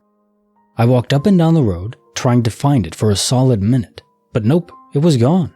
I was well rested, not on drugs, and I didn't have a history of hallucinations. It seems dismissible, but I was completely aware of what happened, and I can't explain it to this day. Case file number 1633, written by Clean Shepherder, 4611. Goodbye, Dream. I was around 15 years old, and I had a dream about my grandfather. Nothing that out of the ordinary or too specific. In the dream, I walked downstairs into my kitchen to see him sitting on a chair, as if he was patiently waiting for me. When I got downstairs, he was ecstatic to see me. He got up off the chair and said, "I have to go now." He gave me a massive hug, and we said goodbye to each other. I wasn't particularly friendly to him in the dream, a bit blunt and rude, let's say. I woke up and went on my phone for a bit. It was 4:58 a.m. I remember the time exactly. It just stuck with me. When I woke up again for school, I have never felt such guilt in my life, even after knowing it was just a dream. It was so bad that I almost picked up my phone to text him and apologize to him for being rude. However, when I got downstairs before going to school, I told both my parents about the dream granddad and how terrible I felt for being rude to such a nice person. They told me to stop being so silly and that was just a dream. Anyway, I went to school like any other day, but this dream was just in the back of my mind and just bothered me a bit throughout the day. Almost like a wave of negativity just wouldn't leave me that day. My dad picked me up from our school bus stop every day, and this day was the same. I got in the car and he sort of just sat there for a bit in silence. I didn't notice anything was up until he sort of just looked at me, and I looked back at him and he said, "Granddad died this morning." The dream didn't cross my mind as I had stopped thinking about it at this point. A few hours after I found out he died, it crossed my mind again. I reminded my parents of it, and they said to me that they had already told everyone about what I told them that morning to help them. My dad later told me that he had died between 4 and 5 a.m. that morning, almost exactly as I woke up from the dream. I was never a believer in this sort of crap before this, but from this experience, there is no other way to explain it than he, for whatever reason, came to say goodbye to me. Case file number 1634, written by Mild or Wild 65. Names Japan and the military. I was 13, living on a United States military base at Misawa, Japan. This was 1978. The world was a lot smaller then. I'm in the base exchange, BX, basically a department store for the military. I hear my full name paged. I have a common first name, but my last name, not so much. The page requests that I go to the customer service desk for a phone call. I'm 13. I head straight to it. I get there, and after a moment, a woman behind the counter deigns to acknowledge my presence. I tell her I'm full name, here to take the phone call. She looks confused, then points over to a young guy in a navy uniform and says, "But that's full name." I'm nonplussed and wait until he finishes the call. Before he can walk away, I ask if his name is really me. It is. I tell him it's mine too. We share a bemused moment during which we determine there is no relationship at all. I go back to my shopping, head to the checkout. On military bases, you have to show ID to prove you're eligible to shop. I show my dependent ID card to the older man, late 60s. He looks closely at it and then he says, "That's not a very common name." I agree, and then he says, "Do you know a Pearl last name?" Once again, I'm nonplussed and tell him that's my grandfather. Pearl being even way more uncommon as a man's name than my last name is. He then asks, "How is Crook doing these days?" Crook being a nickname of my granddad's due to a poorly healed broken arm. All I can do is say he's doing okay. Turns out that man went to high school together with my grandpa in a very, very small southern Illinois town. The whole thing, the sailor, grandpa's schoolmate, the unlikely remote location, just had me questioning reality for days. Now I know the Matrix glitched. How small was the town? Some 20 plus years later during a family reunion, my dad took me to his old school. The hallways were lined with alumni photos until about 1980 or so. Every single one of my dad's siblings were on that wall. Case file number 1635, written by A Little Bit Morbid. Jay, the being beyond reality. Jay, the ex of my mother, died. I was still close to him at that point, had just started to visit him more often. He died unexpectedly at the age of 49 of a heart attack. Drug abuse will do that, but he was sober for many years before he died. Weeks later, I saw a dark car at a grocery store I was just about to enter, not near where Jay had lived and worked, but close enough so it would have been possible to see the real Jay there if he had still been alive. The car was the exact same model and color, and even had a few feathers hanging down from the rear mirror just like Jay had in his car. That seemed weird, but not unusual. But then a guy came out of the store. Same height, same hair color and style, same clothing style, even tattoos on his arms where Jay had had them. Looked exactly like Jay. So weird. I was trying not to stare, and he was going to drive off when he passed me. He smiled at me with that big friendly grin, sunglasses on, and waved his hand in the exact same manner Jay used to, blasting Jay's favorite band, Rammstein.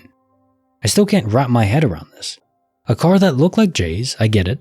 There must be many more like that out there. But all the other coincidences? Second weird thing that happened to me.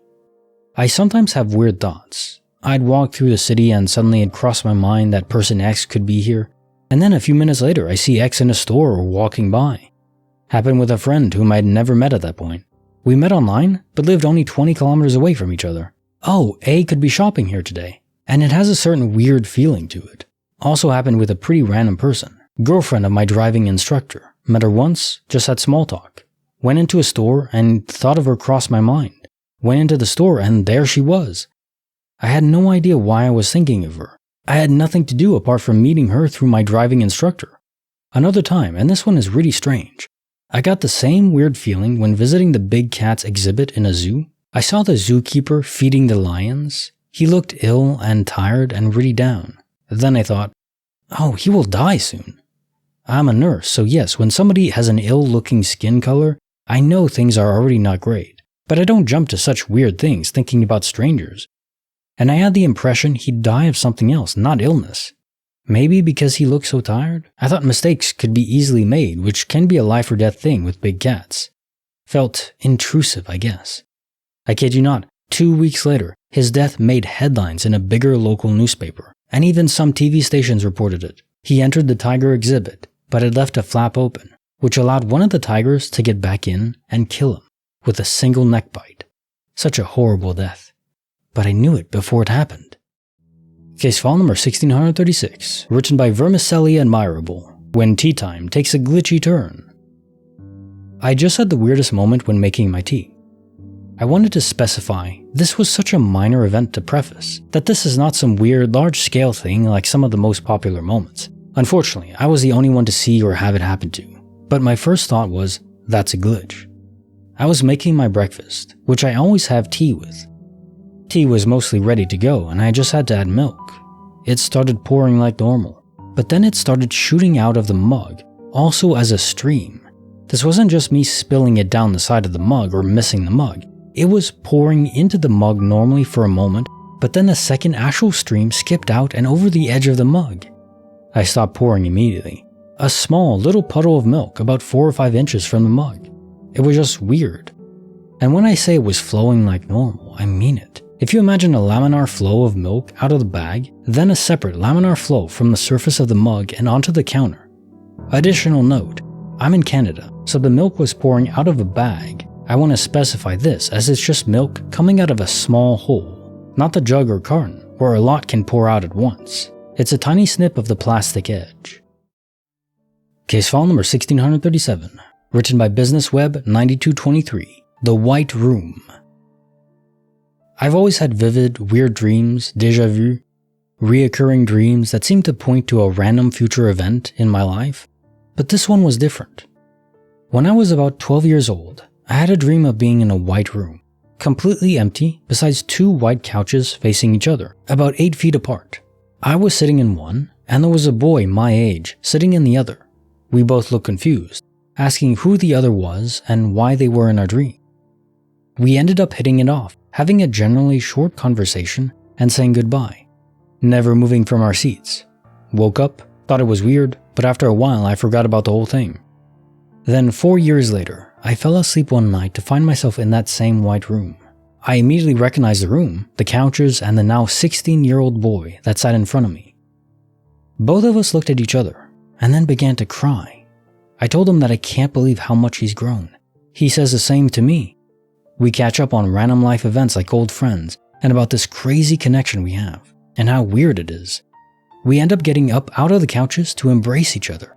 It was such a heartfelt hug, and I told him I don't think we'll ever see each other again after this. He agreed, so we just hugged for a while, cried, wished each other luck, and eventually sat back down on the couches to awaken the next day. I'm now 21 and I still remember those dreams vividly, although his face sadly fades from my memory. I think about it sometimes and wonder if I'll ever meet my dream mate in the real world. Case file number 1638, written by Stuart, 404, The Hero of the Mine. So this has always bothered me. I was 13 years old at the time, and my dad was a coal miner. He worked third shift, known as the hoot owl shift, which was midnight to noon. As such, he got home around 2 p.m. and slept till around 9, got up, had dinner with us, and left for work. My dad was always pretty gruff and constantly yelled at us if my younger brother or I made too much noise and woke him up after getting home from somewhere, which as an adult now I completely understand. So one day I did something to wake him up, I forget what. Anyways, he calls me back to the bedroom. I'm expecting to get a dressing down, but he just looked at me and said, "It's okay, come over here and give me a hug." What 13-year-old boy wants to hug their dad?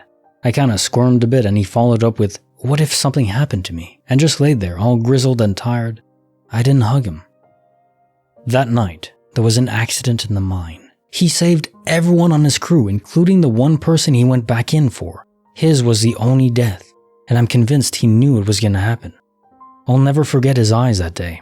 If someone asks you for a hug, give it to them. I love you, Dad. Oh, wow. It's a hell of a story. Case file number 1639, written by Antique Safety 4246. When darkness surrenders to daylight. My husband and I experienced a sudden shift to day, or something else, at about midnight one night. We were outside late, smoking in my driveway. It was dark because it was the middle of the night. Suddenly, we saw a wall of light approach us from far off. Not like a flash or explosion. It was a wall of light we could see approaching, despite happening in theory at the speed of light. Then it was upon us. It lit up our entire neighborhood like it was day. But oddly, it felt like we were both in this light, and felt it pass through us. Then it passed behind us and it was gone. I checked our security camera. It indeed showed the entire world lit up like day, but it was so fast in real time, like a sudden blip, that when it paused the video and found the point in time it was dark, then light, then dark, It was literally one frame of the video footage where everything was lit up like day. I sent a screenshot to my mom and then realized the light created no shadows. It also didn't alter the shadows formed by our security light, where that light shined behind us, towards the cars parked in front of us. Like the source was from everywhere, all around us, just as if we were in the light source.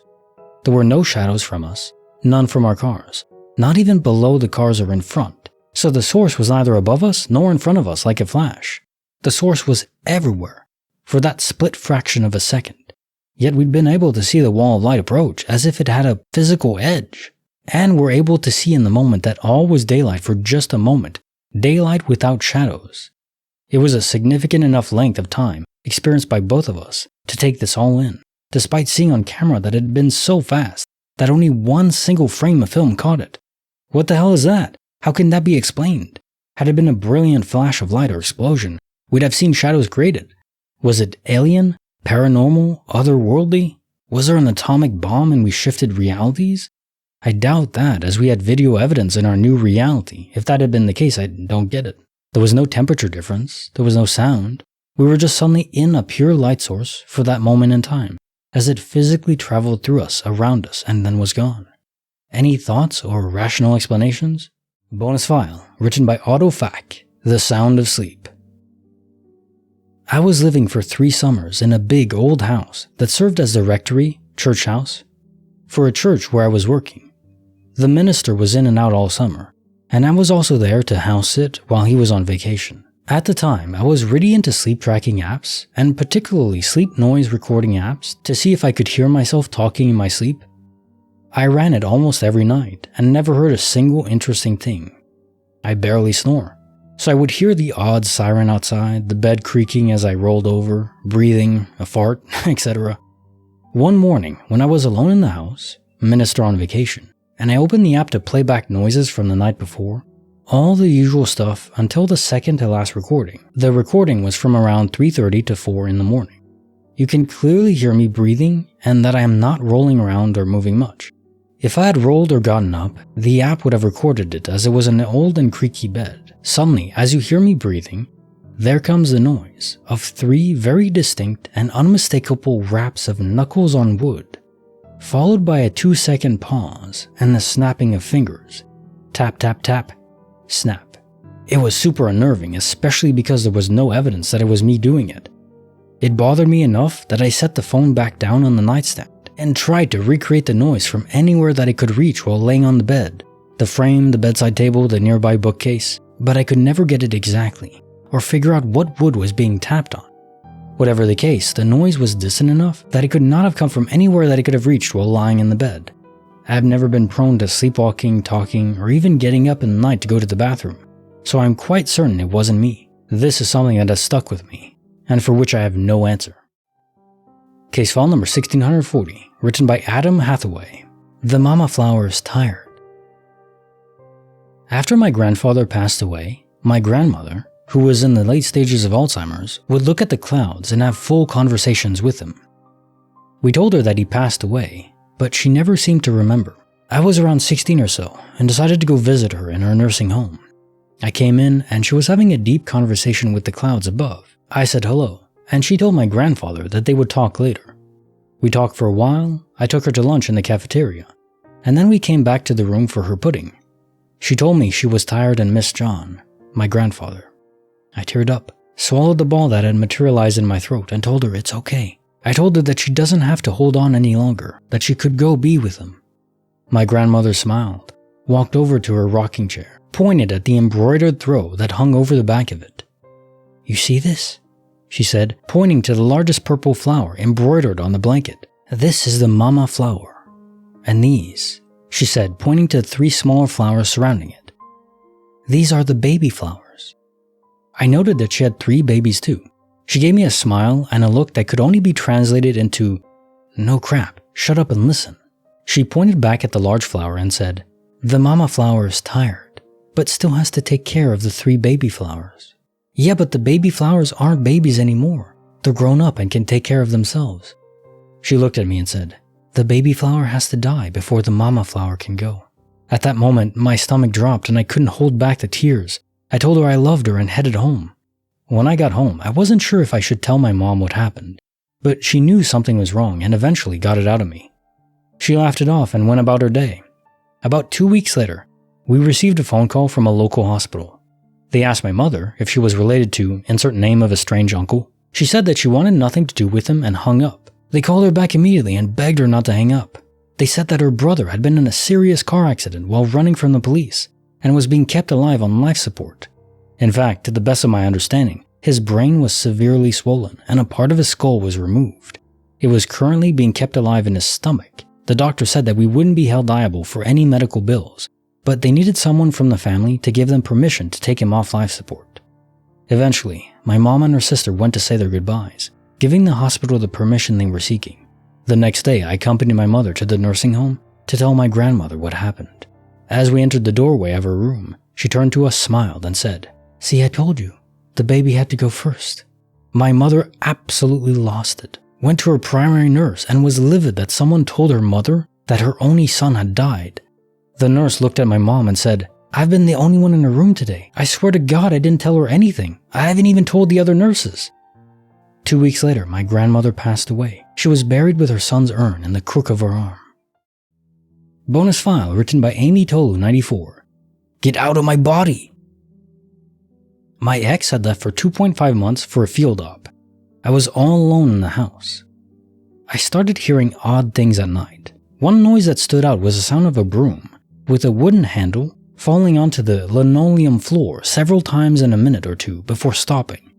This didn't happen every night, maybe once a week, and every night and morning that broom rested against the counter in the kitchen, fully upright. Then I began to have odd dreams, not necessarily scary or nightmares, just a little creepy. In one of them, I couldn't make it outside the bedroom as I kept falling back on the bed when I stood up. I remember thinking it was weird, so I recited a prayer in my head. I couldn't speak. Something in the closet felt wrong. The last dream I had was intense. I woke up, totally unsure if I was awake or dreaming.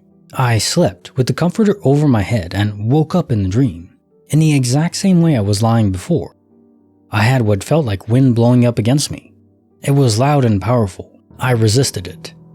Twice more it happened and got stronger and stronger. So I imagined myself as a mountain climber pulling herself up to resist what felt like me being blown right off my bed. The final time was bad. I felt myself giving in to the wind, but something told me not to. In my head I screamed, "No, this is my body, you get out!" And the wind roared and stopped. I officially woke up and laid there still for maybe 10 to 15 minutes, because for the first time I was too terrified to move. After talking to my ex, I realized in every dream I saw a red light. He said it was a sign that something good was watching over me, but there was something evil in the house too. The rest of the night and my next day, my cat stared at the walls and closet. He performed a ritual. I laid down salt, and nothing bothered me again. I'm an atheist, but I was fully ready to go to church after that. Case file number 1641, written by Elemental Madness. My phone calls from across time and space? Hey everyone, this glitch in the Matrix happened to me maybe 5 or 6 years ago. I have been intending on sharing the story, but it's honestly hard for myself to even wrap my head around this. And I was the one who experienced it. And shyness leads to inaction, which leads to forgetfulness. Anyway, I have excess free time today, and I was thinking about this event. Thought I might as well put it out there. I listen to audiobooks very actively. I use some round-the-neck Bluetooth earbuds. You won't see me without these things around my neck. I like their functionality. Just press the button and resume the book. Press it again to pause. No need to go fetching my phone out. One day, as I was packing up my laptop and other things after work, I received a call that I had been waiting for. One of those calls you back instead of waiting for things. And I answered it originally with my Bluetooth headset. But it was an automated system needing an actual phone key input.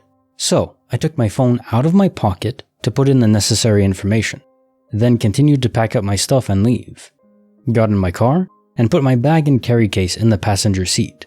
Spoke with the rep for about maybe another 5 minutes, then completed the call. Once the call was completed, my audiobook resumed playing, as it should. I started up the car and drove home. Unwinding from my day listening to an audiobook is my favorite thing to do. I don't live terribly far from work, maybe 12 miles. After getting there, I start to prepare dinner while continuing to listen to my book. When I hear the sound of my phone, indicating another call, interrupting my listening experience. I press the button on the headset to answer the call and say hello. Can't see who is calling you when answering the phone like this. I hear my coworkers' voices.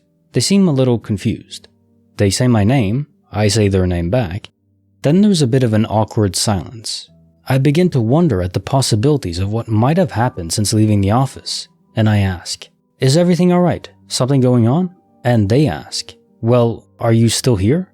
"No, I'm at home, but I have a laptop here if you need something." "What is it?" "Well, I saw there was a cell phone on your desk here at work, and I thought it was yours. So I called you and it rang. I thought you had left, but then you answered the call." We were both silent then. One moment I was in the middle of chopping up some carrots and thinking about switching gears into work mode. Then I had to dedicate the brain power to what my coworker just said. As an intelligent adult human being, my response was elegant and direct. "Huh?" More silence. "Coworker, I'm looking at your phone on your desk right now, here at work, and the call is active. I move my hand down to the pocket I keep my phone in and give it the trusty pat and check, only to find my phone pocket empty. As my hand is resting on my empty pocket, I start saying, 'That can't be right. Bluetooth doesn't have that kind of range.' Only to then have the call disconnected. The Bluetooth headset gives me the beep beep of it trying to find the device it's paired to. Beep beep, beep beep. Then the Bluetooth device powering itself off, as it cannot find its paired device or a new device wanting to pair to. I stand in my kitchen for a minute longer thinking about this. It must be some kind of prank or something. My coworker doesn't live terribly far away. But how would they have stayed close enough as I was on the freeway? I try turning on the headset as I go to my bags and check for my phone. Nothing there. Turn the headset on as I run outside and check in my car. No phone. I'm a tad flustered at this point, so I hop in the car and drive back to the office. Getting into the office, I head to my work area to find my phone on my desk, where I'd taken it out of my pocket to put in the dial pad's number before I had left. Unlock the phone and check the call history to see the call log of my coworker and its 2 minutes and 11 seconds conversation. I walk over to my coworker's section to talk to him about the call. Upon seeing me, they say, "Oh good, you were here. You had me pretty freaked out, man." I didn't want the kid to be scared or anything, so thinking fast, I said something like, "Yeah, someone needed my help upstairs with something." Still to this day I think about this. How I was just interacting with the Bluetooth feature of my phone at such a large distance. Recently, there have been a lot of studies about how most of our reality is what we can perceive. Much of our perception is dictated on what we can predict with our senses. What if, in my mind, was just predicting that my phone was in my pocket, and because of that, my Bluetooth should be connected. After the call is completed, my audiobook will resume playing, or maybe whoever's watching over my simulation had a major F-up and didn't notice I had left the phone. I was freaking out when I realized I didn't have it on me. I don't know. It's hard for me to wrap my head around this. Case file number 1642, written by Immediate Waffle. An entirely unstable day. I say it's a flicker because it was almost like I was flipping back and forth between parallel realities, or something like. So the whole day started off when my alarm went off at 4 a.m. I turn off the alarm, swing my legs over the side of the bed, and immediately snap my fingers, signaling my dogs to come with me to go outside. When I returned to our room, I was stunned to see my wife sleeping in our bed. The reason I was surprised is because my wife was working the graveyard shift at the hospital. I'm 1000% sure she was working that night because I distinctly remember staying up late to text her, and she was not in bed when I fell asleep. I think she heard me moving around and woke up. I asked her if she left work early for some reason. She just stares blankly and says, "Babe, I was home with you all night last night." Freaking weird, obviously. But I'm still half asleep and need to get to work, so I just shrug it off. Maybe I just misremembered. I was running late for work, so I'm zooming. Get to work and immediately jump out and hustle to the door, only to find the door locked. I proceed to try every single door, all locked. I finally start looking around and notice there's barely any cars. Call my boss and ask if we were closed for some reason. When he picks up, he says, "What are you talking about? You know we don't open until 5:30. I'm like, "Yeah, exactly, it's 5:30. Where is everybody?" He's like, "Look at your phone. It's 4:30. And when I look, he's correct. But I'm positive my alarm said 4 a.m. when I woke up. It uses geolocation to give you the right time zone, so I didn't change it. So what the hell? I don't have time to go all the way back home and all the way back, so I just recline in my car and wait. Once we finally open up, I bring my thermos of coffee to go inside, get my assignment from my supervisor. I drop my coffee crap at the workstation and realize I need to run back out to my car for headphones and chargers. I go grab my cables and headphones, specifically making sure I had both the black one and the white one, since I needed both. I started walking back towards the building. I don't get 10 feet from my car when I look down at the cords in my hand and realize I don't have the black one. I turn back to my car and walk the exact same path, checking the ground, figuring I dropped it. It is nowhere to be found. I start shining my flashlight under cars, searching the inside of my own vehicle, repeatedly. Nothing. I was really freaking bothered and annoyed by it, so I stubbornly started searching the entire lot in expanding circular pattern. Absolutely nothing. Rationally, it can only be in 3 places: inside my car, under or around my car, or in the 10 steps path I took before turning around. There's nobody even near me or my car that might have picked it up. No animals or anything to run off with. Never heard anything, no wind. And like I said, I literally only walked 10 steps from my car. There's no rational explanation. It literally vanished in the ether when I turned around. This happened a few months ago, and I still check the lot every morning to see if it re-emerges. Nothing doing so far. And lastly, after I finally went back inside, I got a call from my wife. That's weird because she was sleeping when I left. I pick up and ask if anything is wrong. She says no, but she's on her way home from work and wanted to call me to keep herself awake on the drive home. I'm like, what the hell? I just saw you sleeping in our bed when I left. And she has no clue what I'm talking about. I legitimately thought I was losing my mind. Case file number 1643, written by Gerbil Panda. An elevator from warp space. Back in junior year of high school, when I was 16, my family and I were moving to a new apartment. Near the end of the day, me, my dad, and a family friend, who I didn't really know then and haven't talked to since, were walking from the apartment to the elevator so we could go to the car and grab the last things from it.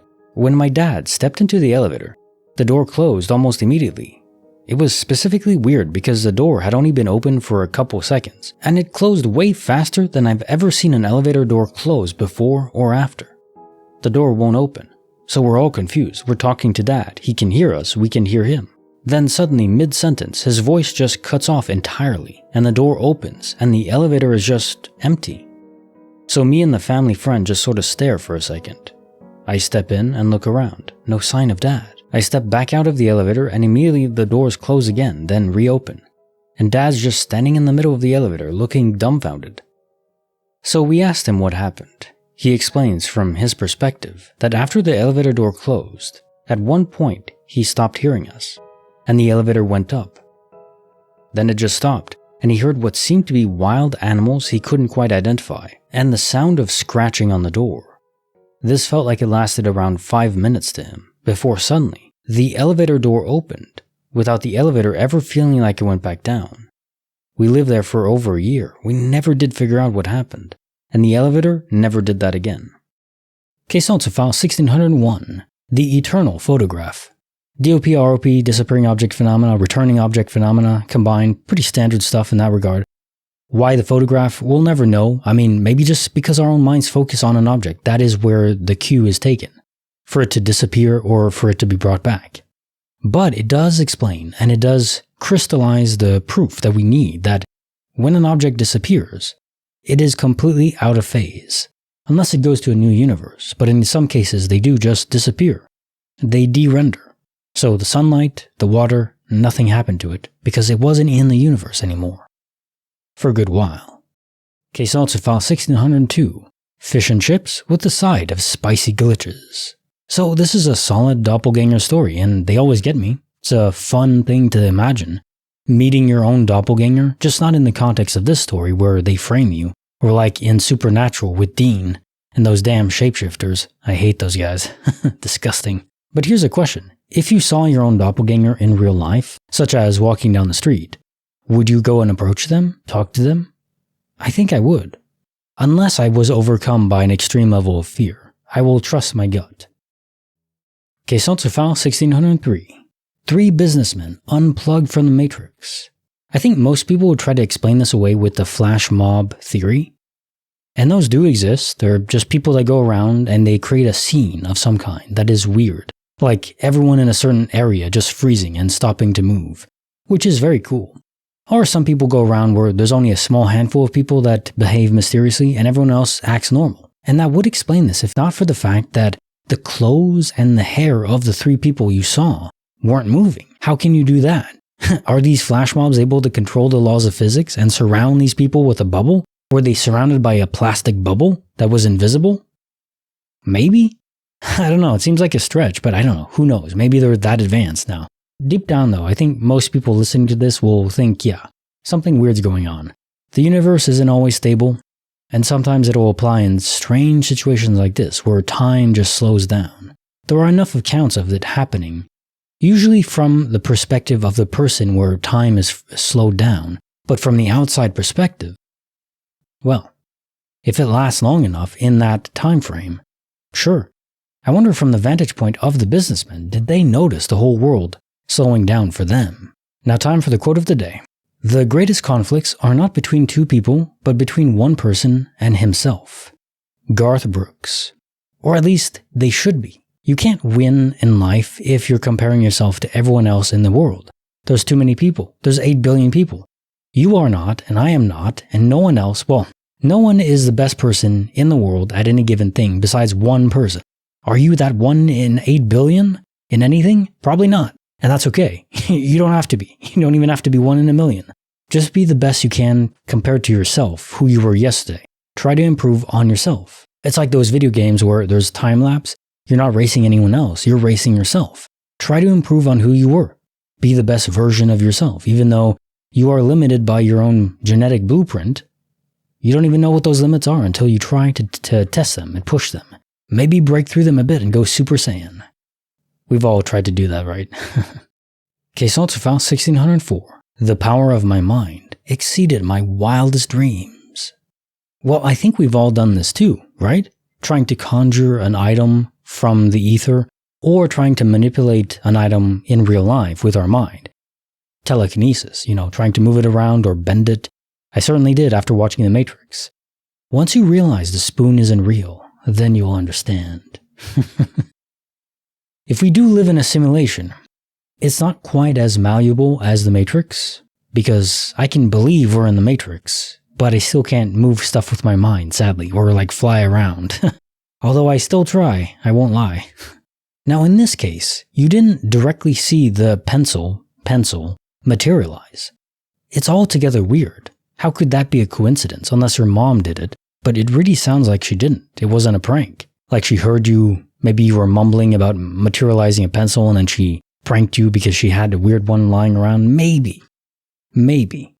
But assuming that's not it, the universe did conjure this pencil for you, but was rubberized with fake lead in the tip? I don't know, that's just weird. Normally, I just suspect if it was a real pencil, it was from a different universe. But this, I don't know. It almost seems like the universe tried to render it from your subconscious's mind and description of what a pencil should be like, but somehow the code was corrupted and it produced this weird fake pencil. Case notes for the bonus file. The multiverse's trumpet.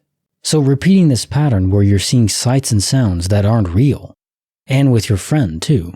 It's localized to a specific area, and I guess some entity or force was literally tapping into your minds and hijacking them, creating things that weren't real. And really, of all glitches, that is what terrifies me the most. Anything that can harness my mind or jack into it and, discombobulate it. No, go away. I need to wear a tinfoil hat. Oh my god, if I start narrating stories with a tinfoil hat on, I can't do it. Now time for the joke of the day. I went fishing this morning, but after a short time, I ran out of worms. Then I saw a cottonmouth with a frog in its mouth. Frogs are good bass bait. Knowing the snake couldn't bite me with the frog in its mouth, I grabbed it right behind the head, took the frog, and put it in my bait bucket. Now the dilemma was how to release the snake without getting bit. So I grabbed my bottle of Jack Daniels and poured a little whiskey in its mouth. Its eyes rolled back and it went limp. I released the snake into the lake without incident and carried on fishing using the frog. Not long after, I felt a nudge on my foot. It was that damn snake. With 2 more frogs. You turn the snake into an alcoholic in just one move. Nice? Caissons of File 1605. A hero. The ultimate story of survival. Every now and again you get stories like this one, where they really tug at my heartstrings. If I decide to go into the story blind, reading it with you for the first time, there are times where I get tears in my eyes. It's hard to control. Because I try to infuse myself into the story from one perspective or another. There are stories like this that are just truly heroic, incredible, stuff of legends, indeed. And then you have that instance where your great-grandmother was saved by her great-grandfather, appearing to her as a ghost. I mean, that's what I would do if I have a loved one, a wife, and I passed away. It's that trope, I guess, of spirits not being able to move on. But yeah, how do you move on from that? You want to stick around until they pass and try to keep them safe. Mission accomplished. Caissons for the bonus file. The House of Infinite Shadows. I've been mulling this over in my head a little bit, and the question is, are shadow people just another variant of a ghost?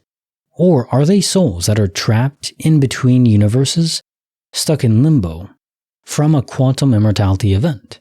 We know that souls transfer over all the time between the multiverse ocean. But what if you get trapped in that ocean? Maybe you can try to pierce through, but just not quite. I suppose that is the most melancholic interpretation. Just how aware are they? To lighten the mood, here's a joke of the day. What did one plate say to the other plate? Tonight, dinner's on me. What will it be? Lobster, steak, mashed potatoes and gravy, tater tots, chicken nuggets? It's always a new mystery. But it is the most important question of the day. What will dinner be? Caissons for File 1606. The Piercer that Defied Reality. By process of elimination, I'm stumped on this one. It can't be DOP, because objects don't disappear and then reappear inside your body, and thank God they don't. Never heard of that happening, at least. The only thing that sort of fits is alien abduction stories where people have something implanted in them, but I don't think that's related. It can't be quantum immortality, because both you and your kid notice the anomaly. If it was quantum immortality, only one of you would notice. And it doesn't strike me as any sort of behavior from a guardian angel or even a prankster, poltergeist, or a dungeon master in the simulation. I think it's just down to a classic glitch in the Matrix error. The server glitched out. But at least the post reappeared somewhere that wasn't too egregious, you know. Imagine it reappeared inside his eyeball or something inside his brain. Could have been way worse, but it's still weird. Caissons for File 1607. The Enchanted Newborn. So we know that items can disappear. Pretty common knowledge, I could even say. But humans, living beings, can also vanish. And by vanish, what I really mean is de-render. Sometimes they're ported around via space-time portals, wormholes, if you will, to different locations in time or space. But also sometimes the universe glitches out and simply de-renders the object, or person in this case. And I'm wondering, is it always an error? Or maybe there's a reason to it. Maybe it's related to soul transfers. Maybe if an incoming soul is coming into the host body, maybe it's difficult to do that when the person is currently rendered in reality. Now time for the quote of the day. Clothes make the man. Naked people have little to no influence on society. Mark Twain. Sometimes I've wondered, and I think probably most people have at some point, how would society function if there were no clothes? No one could wear clothes. People just walked around naked 24/7. Well, beyond the hygiene concerns, maybe it would be a good thing. There would be more vulnerability, nothing to hide behind, just this is who we are. Plus, it would be good motivation for people to get in shape, which is not a bad thing. Caissons for File 1608.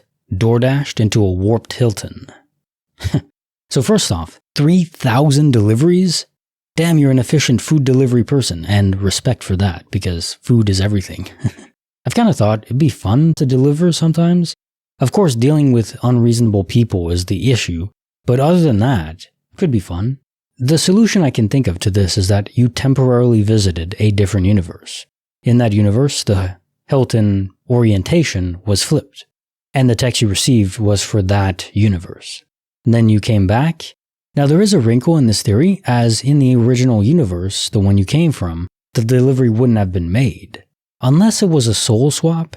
So when you get these weird anomalies where you're in a different universe, but it's not permanent quantum immortality, maybe soul swap. maybe you don't take over the other body, maybe the other body switches with you. Almost like an entangled particle. Switching orientations. That's interesting. And yeah, in that case, the you that was in this universe would have been just as confused as you were in his universe. Kind of fits. The mirrored soul transfer anomaly. Boy, this stuff can get complicated, can't it? Hey, did you know I have a second channel where I react to shows I've never seen before? Kinetic Reactions. Link is in the description. Check it out. On to the case notes. Case notes of file 1609. Was my father a real wizard? Was this a tricky, coordinated prank with your mother, perhaps? You mentioned it was an upstairs bedroom, so an upstairs window. Assuming this is a house, she would have to have a ladder that can reach up to the height of the window and have coordinated previously with your father. Now this is possible because it's pretty consistent and predictable that you'd rush into his bed and play with him in the morning. So that I can buy. It's still somewhat implausible, but I suppose it's the only thing I can think of that would explain this. Even glitches don't really account for this. I've never seen a glitch where someone's hand literally dematerializes under their pillow and then reappears on a window. Unless he's X-Men level abilities. Maybe. That'd be cool, but it's probably just a prank and that's still fun. Case notes of file 1610. Twisted time in the shopping mall. Yeah, so this is a localized time loop. More interesting is having the witness from the food court. So you can summarize this glitch with, do you want some time paradoxes with your glitch? Now time for the quote of the day. You may be deceived if you trust too much, but you will live in torment if you do not trust enough. Frank Crane. Indeed. If you want to have a real connection with someone, you have to invite them inside. And to invite them inside, you have to drop your guard. You have to open the door. Well, you have to unlock the door first and then open it. Make sure the people you trust deserve it. And if they betray that trust, second chances, very thin ice. Make sure they really mean it. And make sure they've really changed. Case notes of file 1611. The London step through space-time. The question to ask in situations like this is, was the man even real? Was he a conjuration of your own mind? Was he a figment, an imprint from a different universe? Or was he just reset back in space-time? There was a story I recall a little while back, maybe a year actually, damn, time passes fast, where this man was going on his evening walk in his local neighborhood. It was residential, not commercial, just walking on the sidewalk. And he was taking step by step, and as he described it, in one of those steps, he simply stepped into his dining room where he was seated and eating dinner. And from his perspective, it was literally seamless. There was no skip, there was no blink out of existence, it was just like that. Now there are theories that are medical related, but in those cases, he wouldn't have functioned normally to the extent of having conversations with his wife and child. So what caused the memory block? And that is what really excites my imagination. When it comes to these events where people are ported around the world or reset in some form, what is it like from their perspective? Is it always like a memory wipe? They don't remember anything? Maybe. Probably in reality, you just take one step and you're in a different place, a different spot in time. And having lived through it all, somehow the puzzle pieces of reality fall into place to make that fit. Maybe a new universe entirely, but not really related to quantum immortality. I mean, space-time portals, maybe they connect to different universes too. It doesn't have to be limited to this universe, we know that. The multiverse is reality. I mean, as far as I can tell, that is the greatest approximation of reality, at least on the base layer. There isn't just one universe, which kind of breaks the meaning of the word universe, which means everything there could possibly be. Everything there could possibly be within a certain region of space-time, or even empty, complete oblivion space. Like the multiverse ocean, there's nothing there. It's a pure void, not even time. So separate those, and that's how you get different universes. In the great multiverse ocean. Case notes of file 1612. My border collie? A veritable Houdini. You are not losing your mind at all. We had a similar story to this not long ago, a couple months, and I just love when stories interconnect like this, like puzzle pieces in the universe. One more piece, eventually we get the full picture. Although it might take 1,000,000 pieces, I don't know. We'll get there as long as I can achieve immortality. I'm working on it. So the person was walking the dog at night in like this enclosed tennis court or something like that. And they were walking the dog, he was on his harness as well. One moment they were walking, the next moment The harness is off, nowhere to be seen, and eventually found outside of the enclosed area. There is no possible way the dog detached his harness, brought it outside, then came back inside in the blink of an eye. And that is more extreme than your case, because the harness was in a place it couldn't possibly have been in. And yet still, this is a blink of an eye situation where the harness couldn't possibly have come off, you would feel it being tugged on. And I know for Mr. Ben, my German Shepherd, he's the same way. He has a harness. If he wants to pull it off, he has to face me and back away, basically, like reversing a truck. And that even then, it still takes a lot of tugging. Impossible for that to happen if it's as snug as Mr. Ben's without you realizing. And it would take longer than a second. And in the Matrix, the sign that something was changed or altered is a déjà vu moment, where something repeats right after the next. Maybe our sign is momentary blinks out of existence, where absent memory is described as the sun blinking out or sound fading, and these events are described as taking place in a half a second, split second, 2 seconds at most, the time it takes for the server to reconnect and take hold of the processing units. But maybe the simulation masters, the dungeon masters, are making a deliberate change, and it overloads the servers. Personally, I think it's literally just an error in the real world of those server clusters, the computers there processing things. It doesn't happen too frequently, but when it does happen, this is what you get. A kind of blink, a longer blink than should be. Your blinks are so fast that you don't even realize they're happening most of the time. But then this definitely goes beyond a blink. It is a total system collapse for a very small period of time. Case notes of file 1613, about my sister's soul. Good old wholesome astral projection. But can we all astrally project? I think that is the most pertinent question. And I do think so, at least in theory. We all have a soul, and to astrally project is simply to decouple a part of it at least. But there does appear to be a mental component required to achieve this. A way that your mind is attuned to your soul's frequency, to resonate enough with it, to send it out into the material world. Almost like disengaging the magnetic confinement of antimatter, or any kind of matter. It is a field you can't directly observe, and we have no way to directly test it right now. But if it's anything like magnetic fields, they take a lot of energy to change or alter. And so does this ability stem from some random genetic mutation?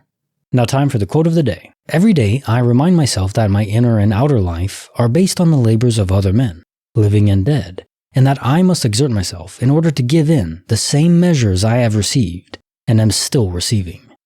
Albert Einstein. I think this quote is expanding on the statement of, I stand on the shoulders of giants. And in industry and science, that's all true. But even in the mundane world, everything your ancestors did, to the point where they died, mattered to your life. Your story couldn't have happened otherwise. From the lowly janitor all the way to the greatest scientist, everyone contributed, and you are contributing right now. So never feel unimportant. Your life matters. Case notes of file 1614. I know the future, I know death. That ending, whoa. To bear witness in a vision where other visions have come true of your own death. Well, maybe of your own death. But maybe you can use this to your advantage. Now you know what to look for, and hopefully when the time comes, you can swerve out of the way, unless you are in the passenger seat. But let's not go there. I'll just say you have an incredible ability, and I know you'll find a way to live a long life. If you like watching reaction content to shows someone has never seen before, then check out my second channel, link in the description. Now onto the notes. Case file number 1615. The freckle that collapsed my mind. That is one of the more unsettling aspects of quantum immortality. Or even if you know about quantum immortality, or you suspect it's real, your shifting timelines, realities, in the multiverse ocean, well okay, cool, you're still alive. But you're in a different place. It doesn't quite feel like home. And then you have to question just how real are the people that you love? Your friends, your family, your wife. Is she still the same person? Yeah, to an extent, but a lot of who we are is shaped by our past events. So if those events are different, even slightly, it can absolutely have an impact on our personality. Even if every copy of us shares the same soul, and they're connected in some way, the personality will still be different.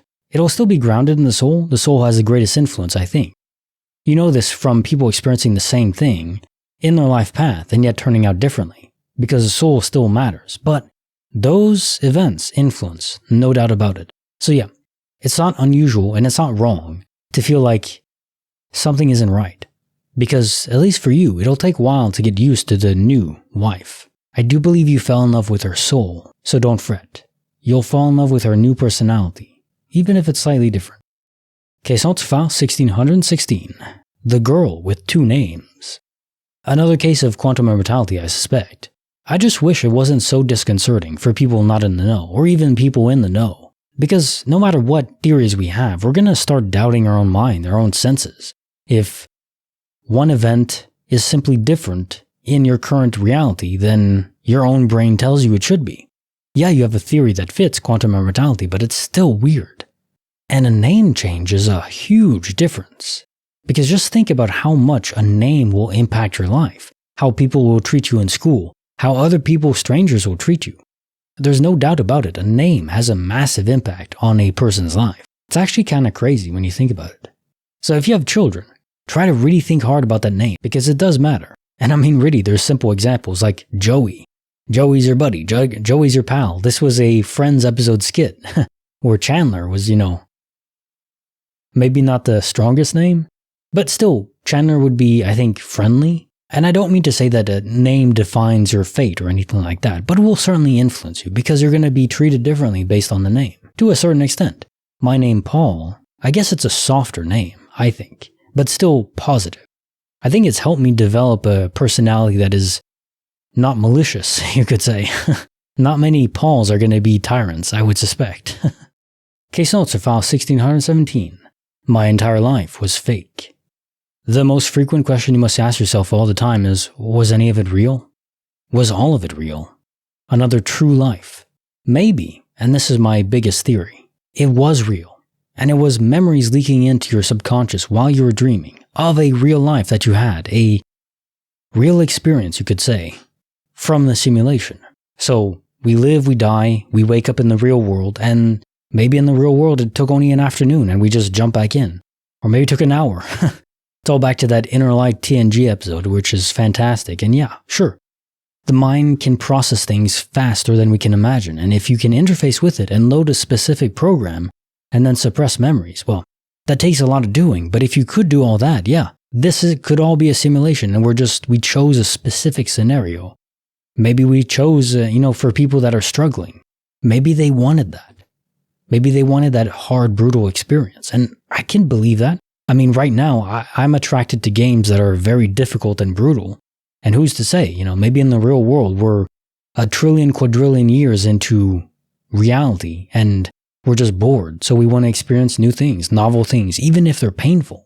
To me, that is one theory that really helps to alleviate the suffering that a lot of people go through in life.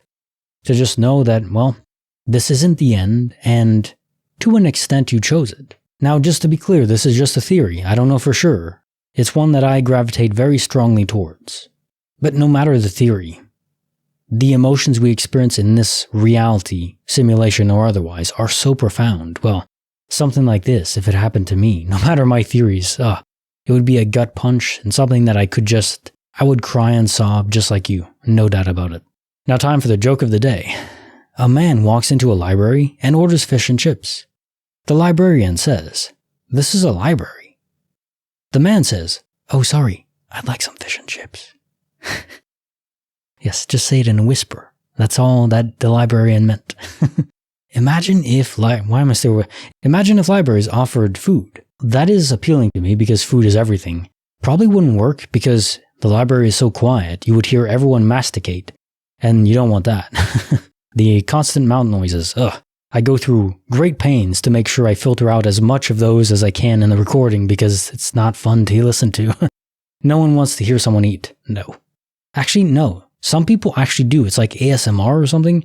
People like listening to people eat. Some people. A small subset of really weird people. I can't connect with that at all. Case also file 1618. The Matrix Ignited. Now this is an interesting twist.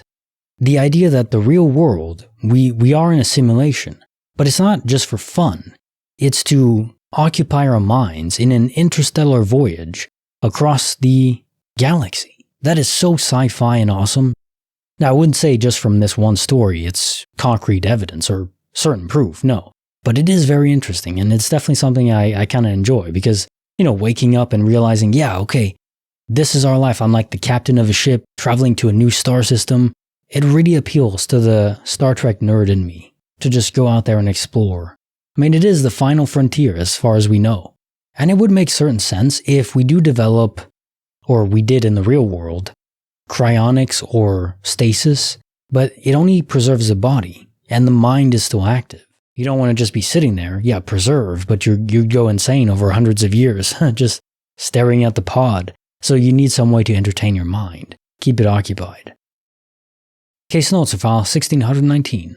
The Cafe Triplets. For sure, this is an odd glitch to place. Okay, there's twins. They look identical. That's simple enough. Then you get this extra person that is identical. Is it a doppelganger of a twin? I mean, I guess that makes sense. Even twins would have doppelgangers, right?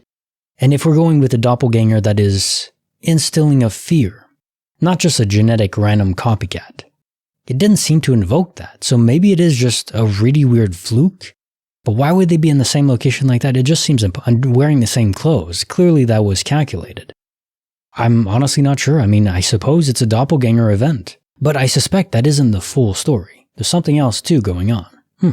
Now time for the joke of the day. Dr. Frankenstein entered a bodybuilding contest. Upon arrival, he realized he misunderstood the objective. Yes, because Dr. Frankenstein built the great monster. And I mean, if you think about it, that is bodybuilding. He literally constructed a body. Not the kind of bodybuilding we're used to, though. You need a lot of steroids for that one. Case notes of file 1620. When the sky ripped open. The Philadelphia experiment is so interesting because of the position that the person who promulgated it, Carl Allen, if I recall, he was a merchant mariner. It's not a nothing position, right? Though a lot of people have tried to debunk his claims, and even Carl Allen himself later on said that it was mostly a hoax.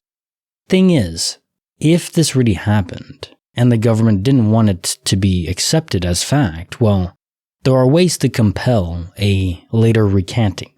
So, I don't know. Maybe it was all a hoax, a prank at large, possible.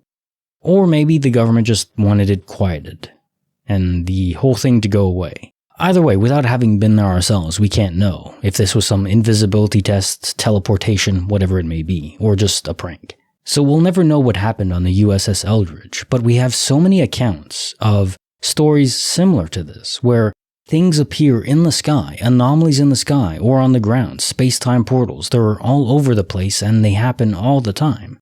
There's enough accounts to me that even if one story from the past wasn't true, or validated, that's okay. There's enough now that, are they all fake? I don't think so. That would be weird. And given how you describe this, remember, space-time portals, anomalies, the time interval is there.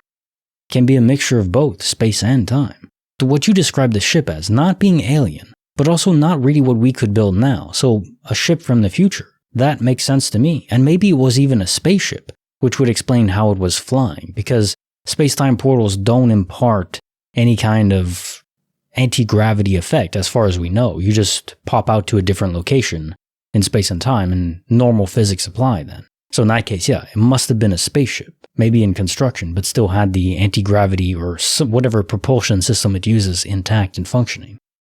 Case notes of file 1621. The dancing streetlights. It's not the spoon that bends, but you. I just love that line. In this case, it's not the pole that bends with a cement foundation, it's you, the person observing it. Everything that's happening is all inputs into your brain by a computer, not real. So that principle taken at large. And is that indeed the simplest explanation? The cement pole never moved, it bent because your mind saw it that way. Maybe influenced by something else, someone else, but the reality as we experience it isn't concrete. Unlike the pole. Now time for the quote of the day. The word politics is derived from the word poly, meaning many, and the word ticks, meaning blood-sucking parasites. Larry Hardman. Yeah, I don't have to add too much to this one. Many ticks indeed. I guess at this point it's more like a vampire. The only question is, how the hell do we get it off our necks? Big question. Case note for file 1622, the Mountain Guardian. To me, not hearing an engine is the biggest tell that this car wasn't real. It was a manifestation of some sort. Maybe just interfacing in your minds, it wasn't real, so as to speak in the simulation or the real world. The man might have even just been a conjured NPC, for all we know. Some kind of dungeon master intervention, guardian angel, saving? Because indeed, if you weren't saved, you would have been in the path of the tornado, which don't want to be. It's not like the movie where you can just tie a belt around yourself and you're A-okay. No. Even though Twister is an awesome movie. Go watch it if you haven't seen it. Perfect classic. Oh yeah.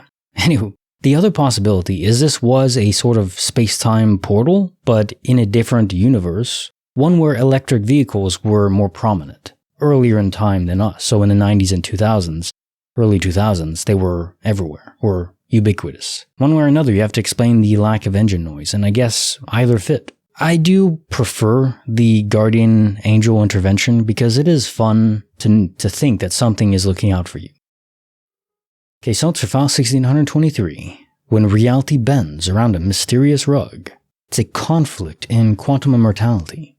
And the daughter is confirmation of that, because she said, yeah, this is the rug I wanted, even though you know it wasn't. So in your reality, she wanted the pentagram.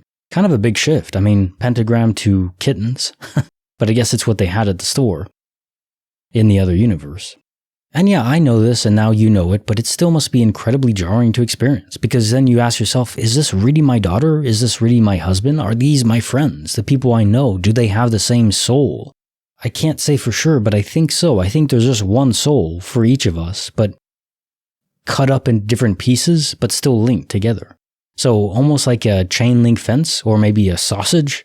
I don't know why I made a comparison to sausages. I don't think souls are sausages, but you get the idea. It's one, but linked together, even though there's a slight separation. And the life experiences of each person that is different in each universe will impact their personalities, but internal, their soul, still is the same. Have you ever had that where someone that you know deeply changes a bit in their personality? Not speaking from quantum immortality, just a normal change, weird change maybe. But you still love them anyways. You still want to be around them because you know deep down it's still them, more than the sum of their parts. Now time for the quote of the day. Politics is supposed to be the second oldest profession. I have come to realize that it bears a very close resemblance to the first. Ronald Reagan. Pretty much you're selling your soul and your body, your mind, everything for the coin, the almighty dollar. The unfortunate thing is you're not just selling yourself, you're selling everyone else, all your constituents. And if you don't know what the oldest profession was, the first one, you're too innocent, and that's good. Okay, Sons of Val 1624. The Strange Glitchy Brew. Yeah, classic multiverse switcheroo. The beers that you ordered in a different universe, adjacent, parallel to this one, were just different in one bottle. Maybe all of them, and just one of them ported over, switched around. The one you had here went over there, and they were having the same discussion. What is this Aguila doing here? It's not what we ordered. It is an interesting hypothesis, though, about the NPC being spawned in to distract you guys from it, from the anomaly. And if you think about it, if we live in a simulation, it's more than powerful enough to conjure up an NPC facsimile that would be hard to distinguish from someone that has a real soul, a real player. In this case, we are light years ahead of the Turing test. And you could sort of think of it like a dungeon master's toolkit, where he just introduces a character like a thief to distract you. And unless you roll a nat 20, you're not going to see through it. Case on for file 1625. A Midwest Nightmare of Japan's Tremor. So this is an interpretation of future events by your subconscious. And it was a great ordeal for your subconscious to translate this information about a tsunami in Japan to your conscious mind. Well, as conscious as we are when we're dreaming, that's when space-time is more fluid, you could say, especially the time component. When we're dreaming, the knowledge is there and it's more easily accessible. But even if you have data, it has to be decoded and understood. And some brains are just better at doing it than others. That's my understanding so far. And you see the exaggeration by your subconscious in the sun-splitting aspect. Yeah, the sun didn't split, but it felt like it did for everyone there. Terrifying. Now time for the quote of the day. There are few things so pleasant as a picnic eaten in perfect comfort. W. Somerset Maugham. You know, I agree fully with this, but it's a question I have now, thinking about it. I go for walks in the park all the time. I never see anyone having a picnic. I see people eating at the park benches that they have, the picnic tables. But no one ever having the full kit, going into the grass with a nice blanket and the wicker basket full of sandwiches and snacks and the accoutrement and the charcuterie board and all that good stuff. No, it's always at a picnic table now. It seems more sterile, if you know what I mean. Do you ever see anyone eating a full picnic setup? I need to do that again. Hey, I have a second channel. If you like the idea of watching someone react to shows they've never seen before, go check it out. It's pretty fun. The link is in the description. Now onto the notes. Case note for file 1626, the 7th Avenue Mystery. So this swings all the way back to my replay theory, in that reality is already done. We already lived through it, at least once.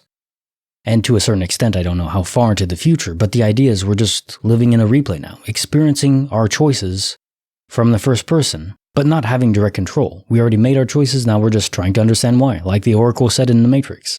So if that's the case, you could just hit the rewind button, reset in time, and you're just back experiencing things again, just from a different point.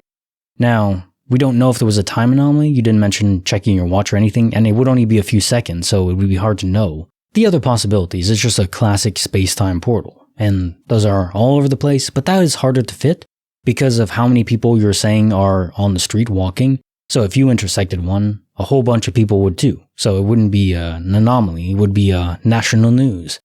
And that is another point in that these are targeted. Because if not, eventually, you would have a space-time portal that opens up in Madison Square Garden and 200 people walk through it. And how do you discount it at that point, right? There would be cameras that capture it and all that kind of stuff. So either they're all fake, all these stories of space-time portals are all fake, or they're being targeted in locations where only one or a couple people would actually interact with them, and then they fade away.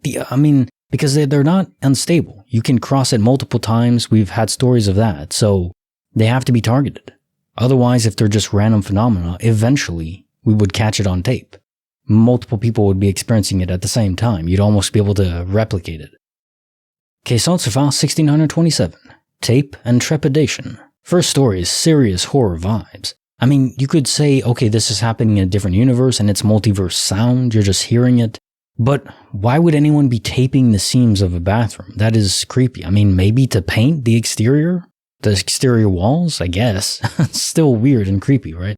And the second story is also creepy, but more of the mundane aspect. It's the walkie-talkie leads me to think that it was very organized. And if you didn't live very close by, who's to say what would have happened? I don't even want to think about it. Case notes for file 1628. Midnight Secrets and Shadows. So I adore how analytical your mind is, trying to piece together the exact distances with Google Maps, how fast the person would have to have walked if it was just a normal person, or sprinted, to exit your field of view in time. Props to you for that. That's how I would react. And in terms of what it was, a shadow being is possible. Someone stuck in transit between two universes. Maybe that is what they are, and sometimes it takes a long time to transfer over. And for some reason they couldn't go to the buffered dead universe to await the transfer. Or it's just multiverse sight. But multiverse sight, you just see the other reality in crystal clarity, not as a shadow being or something. Bit of an anomaly here in terms of what you can place it as, but it might just be that, an actual error in what are normal glitches. A glitch in a glitch, you could say. Now time for the joke of the day. What do you call a psychic little person who has escaped from prison? A small medium at large. But the real question is, if he was psychic, how was he ever caught in the first place? Case notes for file 1629. Grass isn't supposed to glow blue, right? Very strange glitch. And yeah, there is glow-in-the-dark paint or substances you can use, like the ones that you crack open to light up the area, but that's green. I think there is some that is blue as well, so that could explain it if you didn't dig into the earth and realize that it permeates very deep in. Now, if it was paint, it could maybe seep in a bit, but not to the extent you described. And of course, what really seals it as a glitch is how it faded away. If it was some chemical reaction, it wouldn't just fade internally into itself and then dissolve into a tiny point. This creeps me out as much as the story, we haven't had one in a long time, of the black dot. We had two, if I recall. one leading to a garage and one in a living room, but people just described, I think once was with 2 people, which is good, extra witness, but describing seeing this error in space-time. Just a floating black dot, like a black hole, but without sucking everything into it. So it wasn't gravity, it was just reality not rendering in a specific small spot.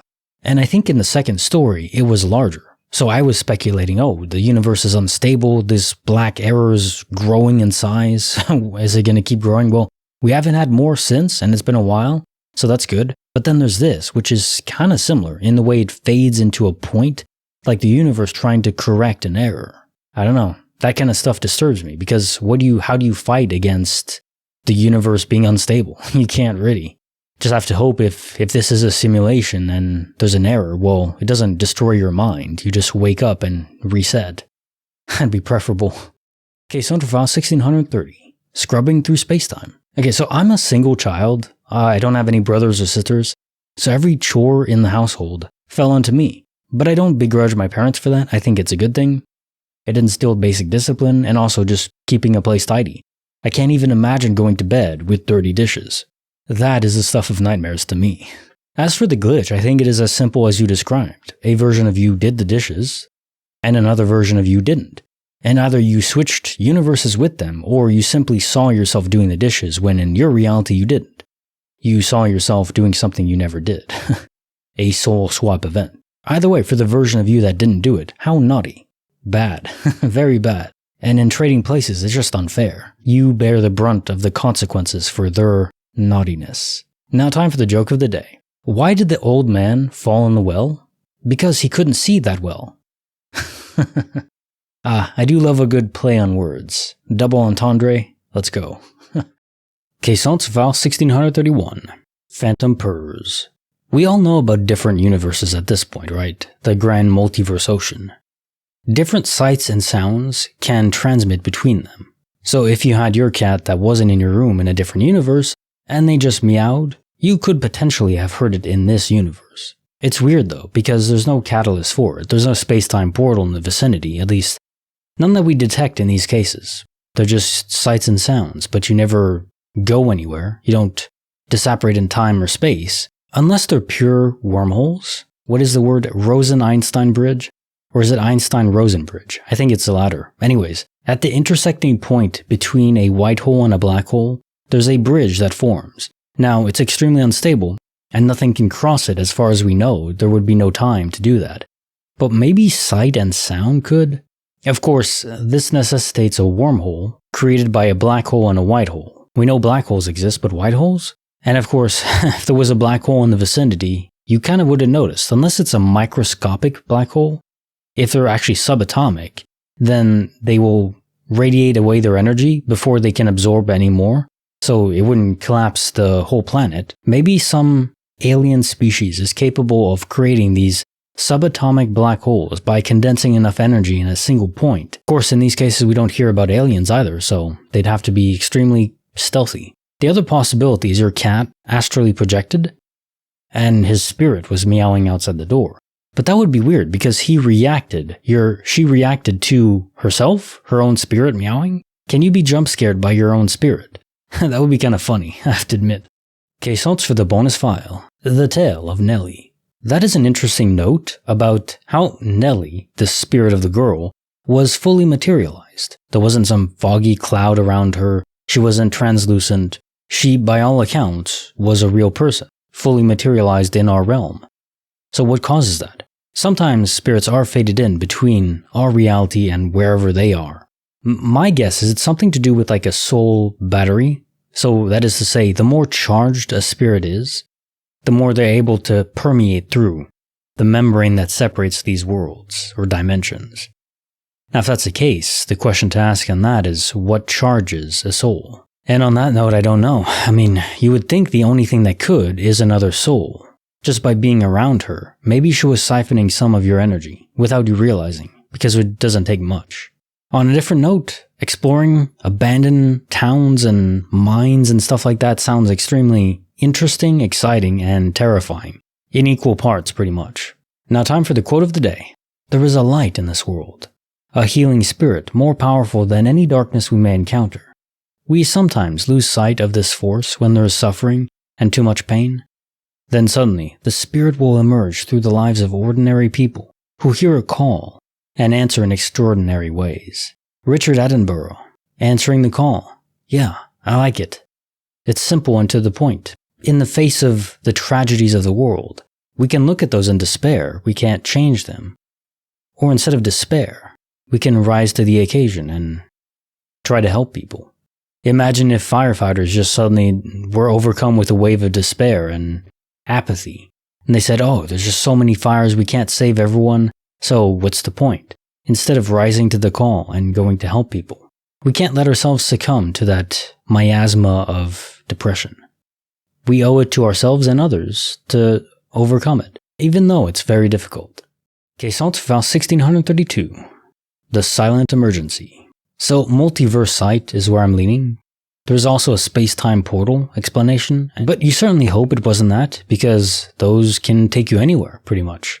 What if it ported them a mile back or 10 miles back, and because of that, they missed their chance to save whoever they were rushing to save?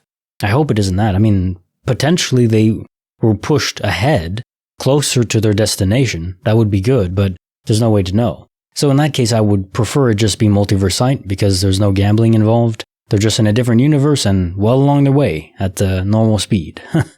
Normal rushing speed. Case notes are file 1633. Goodbye, dream. I find it curious that you wanted to text your granddad before you even realized that this was more than a dream, or at least before you consciously realized you were told it. So deep down in your subconscious, you knew. And there was little seedlings of that truth feeding into your conscious mind and telling you, yeah, this was more than just a dream. Where does that come from? Is it just our subconscious picking up on those little pieces of information out in the ether and decoding them and then somehow feeding them into our conscious mind? First in the dream form and then after when you're awake? There is no other way to say it or frame it other than instinctive. The other question about this is, why did he appear to you and only you? No one else reported. I mean, maybe he appeared to other people, but they didn't want to say anything because they don't want to seem crazy. That's a possibility. But in the event that he really did just appear to you, why? Is there a limit to how many people, if you die and you're going to move on, whatever that means? Is there a limit to how many people you can appear to in dreams or whatever way? Is it a purely energy limit, or is there some cosmic rule that is enforced? Interesting and slightly unsettling question, because who's imposing that limit? Case answer file 1634. Names Japan and the military. Small world as the expression goes. Was it glitch or fate? In some way you had to meet this person. It seems like such a great coincidence that it would be weird to explain it away by coincidence, but then again, what does it change to meet someone with your own name who knew someone in your family? It's kind of interesting, but does it really affect anything? Maybe it's one of those dominoes that is falling far away, that had to tumble. We can't know why until we finally reach the piece that it knocks over in 20 years. And without knocking the first one over, it never would have happened. Something like that? Maybe. Or it's just a really weird and unlikely coincidence. I mean, they do happen sometimes. Still very interesting though. And now time for the quote of the day. Be ashamed to die until you've won some victory for humanity. Horace Mann.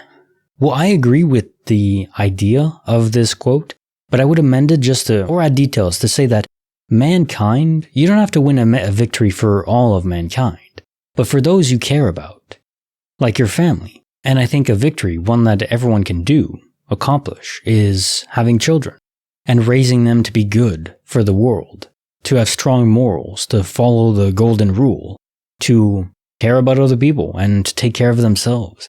If you can raise a child into a well-adjusted adult, I mean, that's a grand victory indeed. Even if they don't go on to cure cancer, that's okay. Not everything in life is about the grand moments. In fact, most of life is about the small ones. So embrace those. And embrace those small victories that you have for men that you care about, and women. Case notes for file 1635. J, the being beyond reality. So was this a total coincidence? I'm definitely leaning away from it because of so many similarities. The car, the feathers in the car, the way he dressed, everything like that. I mean, yeah, doppelgangers tend to look alike, of course, in their facial and physical attributes, but not in the choices they make. The same car, the same feathers? No. The other possibility? He faked his death for some reason, maybe witness protection or just wanted to disappear. You know, a surprising amount of people fake their own deaths just to get away from their life that they didn't like. Not something I recommend doing, but it absolutely does happen, weirdly enough. Or lastly, maybe Jay is like Chuck, master of the universe, or the multiverse. He's secretly God and just playing around.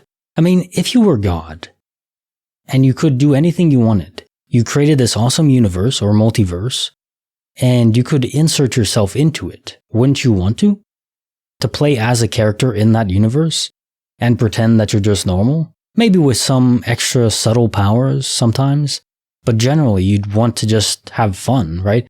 Why would you create the universe as God or the creator if you didn't want to interact with it? You just want to observe? I guess observing is fun, but you would want to play as well. I know I would. And then for the ability to decode information from the future, a possible future, the one track you're on. I do believe the information is all out there, but it's only special minds that are able to decode that information.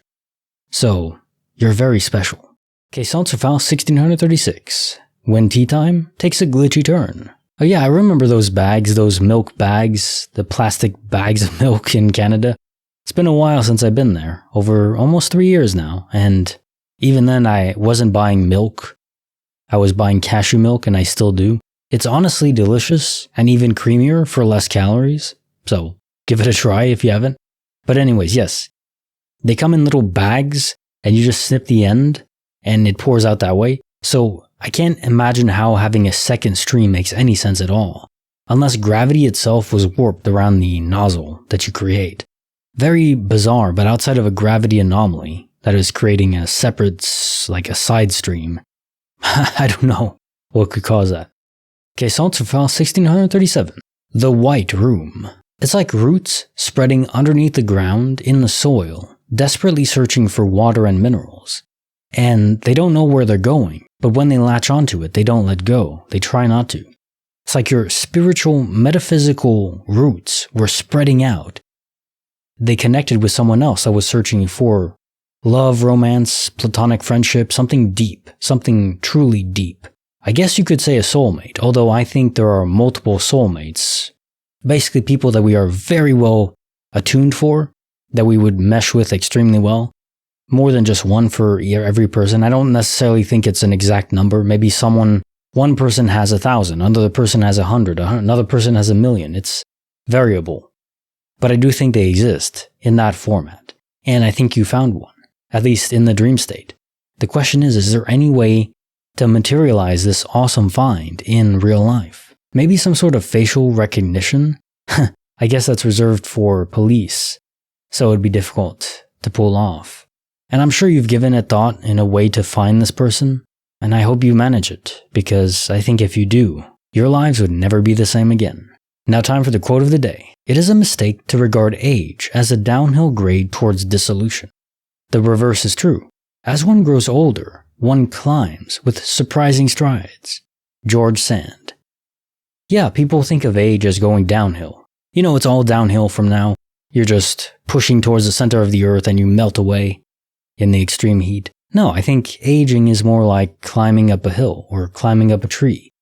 You're branching out, you're gaining knowledge and experience, and that's great. Now, I do hope we manage to find a cure for death itself, for the ailments that accompany aging. But aging itself, especially if you take care of yourself even now, stretch, work out, eat well, walk a lot, stay fit and in shape, if you do all those things in general, on average, you're going to live a long, healthy life and you won't have many diseases. So, I mean, that's the best you can do as things stand right now.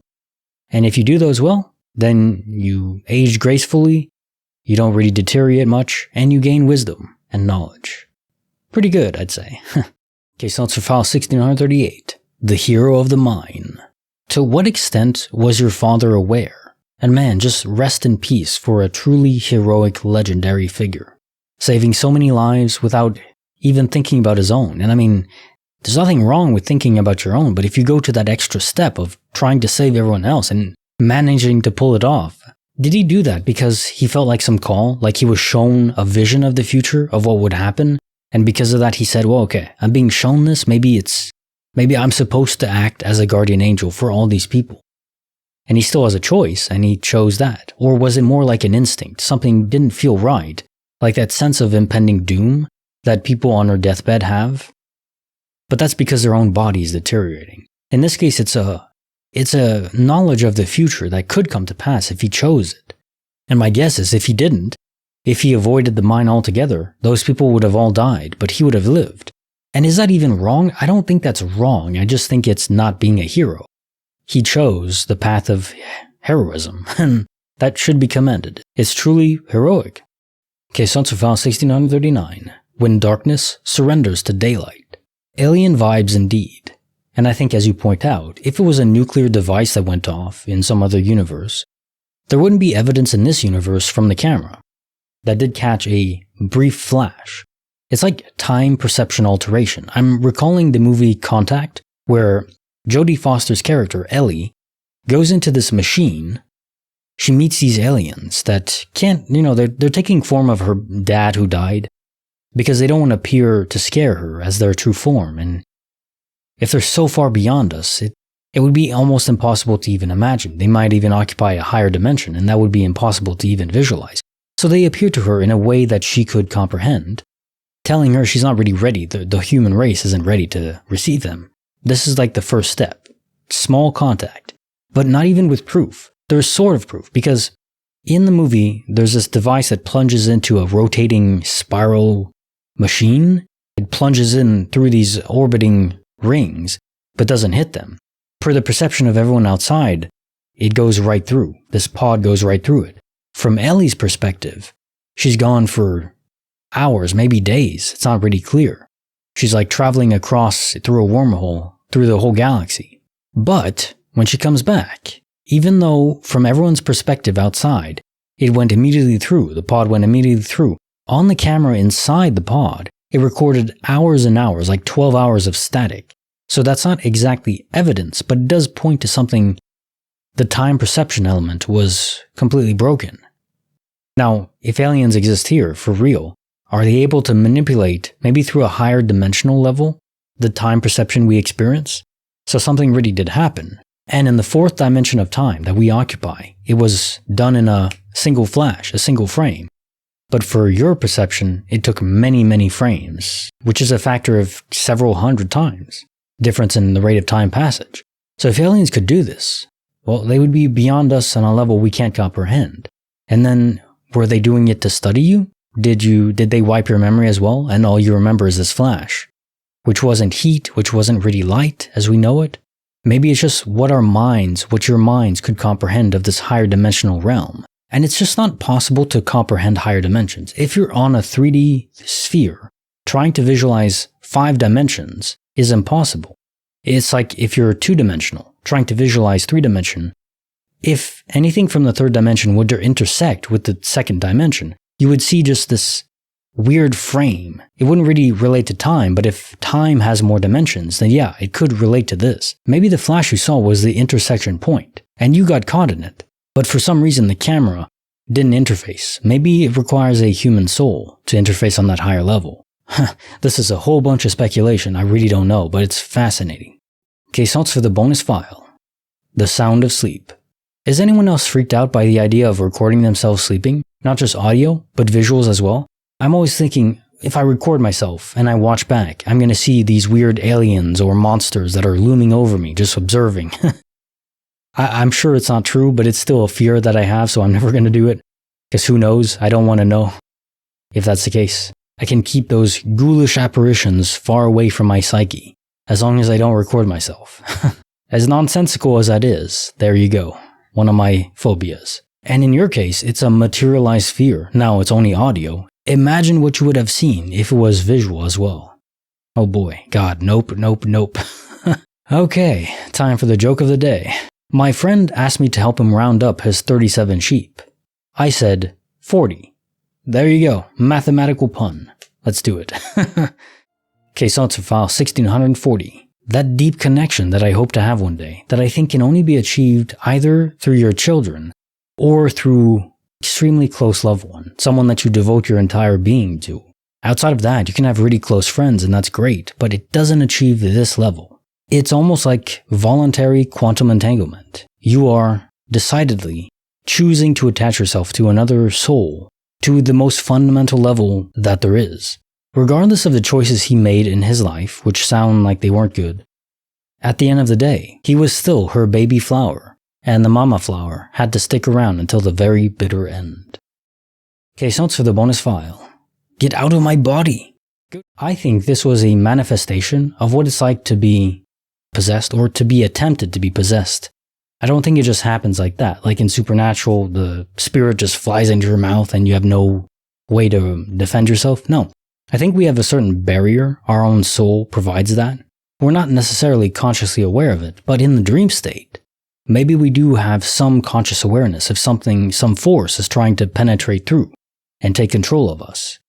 And just the verbal in your dream, scream of "get out of my body," I think that is all it took.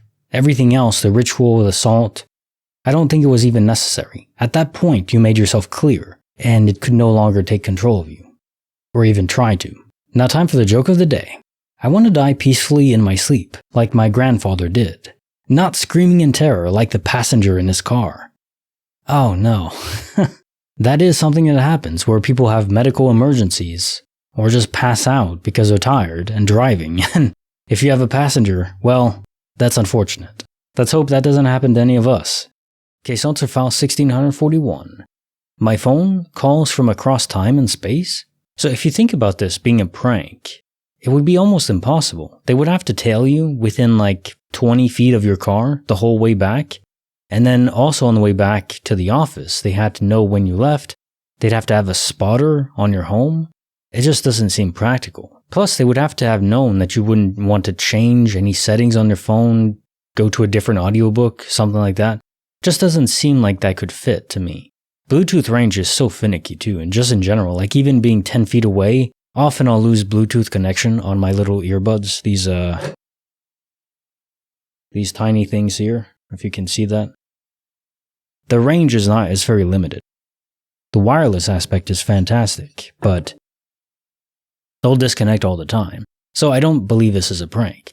It does seem like your mind was almost predicting reality. You know when you go to type in something on your computer in the browser, it'll sometimes autofill for you, or on the phone. It's almost like that. The mind was filling in the blanks of what it expected to have happen. The stimuli coming in was a creation of your own mind. Another way to think of it is when we're reading text, we can fill in words or meaning even if the words are scrambled. So you ever saw those memes or posts on Twitter or whatever on Facebook where it's a paragraph of text that is entirely out of order. Every word is out of order. The letters are all jumbled. But as long as the first and last letter are correct, your brain just autofills it. You read it basically as easily as if every word was properly arranged. Very interesting how our minds are not exactly looking at reality. The mind is constructing it. The other idea that this was some sort of game master, game developer manipulation doesn't seem right, or a mistake. That's too much micromanaging for something that should be taken care of by the laws of physics themselves. And now time for the quote of the day. His mother had often said, "When you choose an action, you choose the consequences of that action." She had emphasized the corollary of this axiom even more vehemently. When you desired a consequence, you had damn well better take the action that would create it. Louis McMaster Buchholz. Yeah, action and reaction. Action and consequence. It's like the Merovingian in The Matrix, where he's obsessed with cause and effect. That's how the universe works. In physics and in our own reality, our choices are the dominoes that tumble, and we choose which dominoes to push. The only issue is, of course, we can't predict every single consequence that will happen from our actions. They ripple out over time to such great extent that it's just unpredictable. We can just try to make the best choices we can. And certainly when the consequences are obvious, you don't have anyone else to blame. So take ownership of your choices and the consequences therein. And also, if you want a desired effect in your life, think of what actions you could take to produce that consequence. It's kind of simplifying things, but it's not wrong. Case answer file 1642. An entirely unstable day. A total confluence of glitches, and this to me indicates that the universe around you, like a little bubble around you, was unstable. And what can cause that? Well, what we know is In quantum immortality, when you change universes, or even in a temporary transitional phase, when you reach the new universe, your soul was basically data. And if it's transferred incorrectly, maybe it has to be rushed for some reason, there could be errors that form, and they have to be corrected. And until they are, you're like a walking glitch in the matrix. You're producing glitches by yourself, by your own aura, you could say. A destabilization in your own code. And this might even account for most DOP events. Maybe they are triggered by us, by our unstable code. I don't know if it's in every case, probably not. But it is an interesting way to tether that together. So maybe the universe itself as a whole isn't unstable. It's us as we transfer between universes in the multiverse ocean. Now, I don't think it happens all the time. In fact, most of the time I expect those transfers to go off without a hitch and with no problem at all. Although if this is correct, then that means when I lost the tennis ball, it's because my soul was unstable and I had switched universes by quantum immortality, which I don't like to think about. I don't want to think that I died in one universe and everyone there is mourning me. But maybe. It's impossible to know or test as far as the only thing we can do is look for abnormalities in the new universe. Things that persist, namely. Not just a weird day. Case note for file 1643. An elevator from warp space. This gives me the vibe of Warhammer 40,000, where they can travel faster than light by entering a pocket of spacetime that is essentially hell. And in this pocket, if you don't have a Geller field surrounding you or your ship, then you'll be infested by the souls that are being tormented there, and you yourself will become one of the souls. And if you manage to get back to normal space, then even a ship can be possessed. It isn't just animate matter. Even inanimate matter can be possessed. We see this in the prequel. Well, unofficial, but I think it's true. The Event Horizon movie is a prequel to Warhammer 40k. Makes total sense to me. So is something similar going on? Maybe it isn't hell exactly, but tortured souls, maybe from purely being in this mortal coil or trapped here, are going mad essentially, and possessing an elevator of all things. There are so many glitches that surround elevators that maybe it could just be another anomaly. But it's hard to place because this isn't moving to a different universe. What kind of universe where you would rise up in the elevator, hear scratch marks on the outside, like animals trying to break in? Like in that universe, you're taking an elevator ride to a zoo, and then you don't feel the descent going back? No, this doesn't seem like a normal elevator glitch to me. It seems more malicious. And even the closing speed of the elevator didn't make sense. It seemed like some will was taking hold. Now time for the quote of the day. A kiss is a lovely trick, designed by nature to stop words when speech becomes unnecessary. Ingrid Bergman. There is magic in a kiss because it means so much. They say actions speak louder than words, and that's true. And what does a kiss imply? It means affection. It means being close to someone doesn't bother you. In fact, you prefer it. There's no greater way to express affection, in my view, than a simple kiss. Even a kiss on the cheek. So if you have a loved one, make sure they got their kiss today. Like the video, subscribe, hit the bell. Kinetic Symphony signing off.